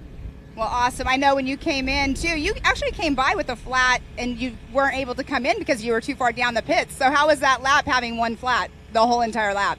Running on these BFGs, when they do go down like that, you can still run really hard. So the only place I noticed it is on the wall ride over there. I had to bail out because it was getting a little worse with that right rear being flat. But other than that, I honestly wouldn't have known. But, yeah, we missed it the first time because of the radio issues. So I think, honestly, we could run a couple laps on them. So when we get closer to the end of the race, we're just going to run it out. Awesome. Well, who do you have to thank for getting you up here in this number 1 spot? Well, first and foremost, my family, my brother, my wife, for all the work. We really tried to condense this event, and because we're keeping the kids in school. So, we've been running real hard and fast out here. And obviously AMSOIL. AMSOIL's been with us ever since the start of our racing career, been there to support us, and happy to have them here now. They came out with force. They have a display set up in downtown, and very proud to win this in front of them. Ford Performance is out here as well. We do a lot with Ford Performance, including the development on this truck. So great to have them out here. Great partner, great vehicle. Fox Shocks, BF Goodrich tires, Method wheels. Those are all the things getting us to the finish line. And we've been fortunate our whole racing career to run with the best partners. So very proud of that. Yes, you're very well seasoned. You've been doing this a long time. But congratulations on that number 1 spot. We'll see you guys tomorrow night. Or tonight, you're going to be doing the trunk or treat. But let's give it up for our 1, 2, and 3. Brad Lovell, Vaughn Gittin Jr., and Bailey Cole. Okay, thank you very much, Pam. Back And thank to you you very much to our top 3. Miles, what a race this has been. It was absolutely awesome to watch. There was battles back and forth the entire race. So much fun out there on course. I love this new format, the hour and a half plus a lap. I mean, it just gives you so much time for strategy. You have pits, you have all that stuff to go into it, and wow, it was such a great race. It's a true endurance race, isn't it? I mean, anybody who's never raced an hour and a half in one of these cars, it's brutal. It really beats you up, and it also really beats up the car as well. Yeah, attrition, you sat in early, you saw that come in, and the tires weren't quite as big as a deal as I thought they were going to be, but there was definitely some out there, and I think that's going to be more common. Yeah, let's not forget, though, this is a class with 13 vehicles in. The next class we're going to see, we've got nearly 50 cars in. Just shy. And that's going to change everything, because what's going to happen, these guys are going to be going out harder, they're going to go out faster, but then equally, they're slightly lighter vehicles, so therefore they might not get... It's going to be so much to look at, it's so difficult to guess and work out what's going to happen. But I know this, it's going to be exciting. Absolutely. And don't forget, at 6 p.m. tonight is the 170 race as well, the future of our sport. The young guys and gals out there will be having so much fun. We've got a fun little course we built for them, so be sure to stay tuned in for that. Tonight we're going to be having some fun with the trunk or treat, so be sure to tune in at 3 p.m. for the 4900 Can-Am UTV class. I'll be Miles Hasquist. You're Jim Marsden. We'll be back in just about an hour.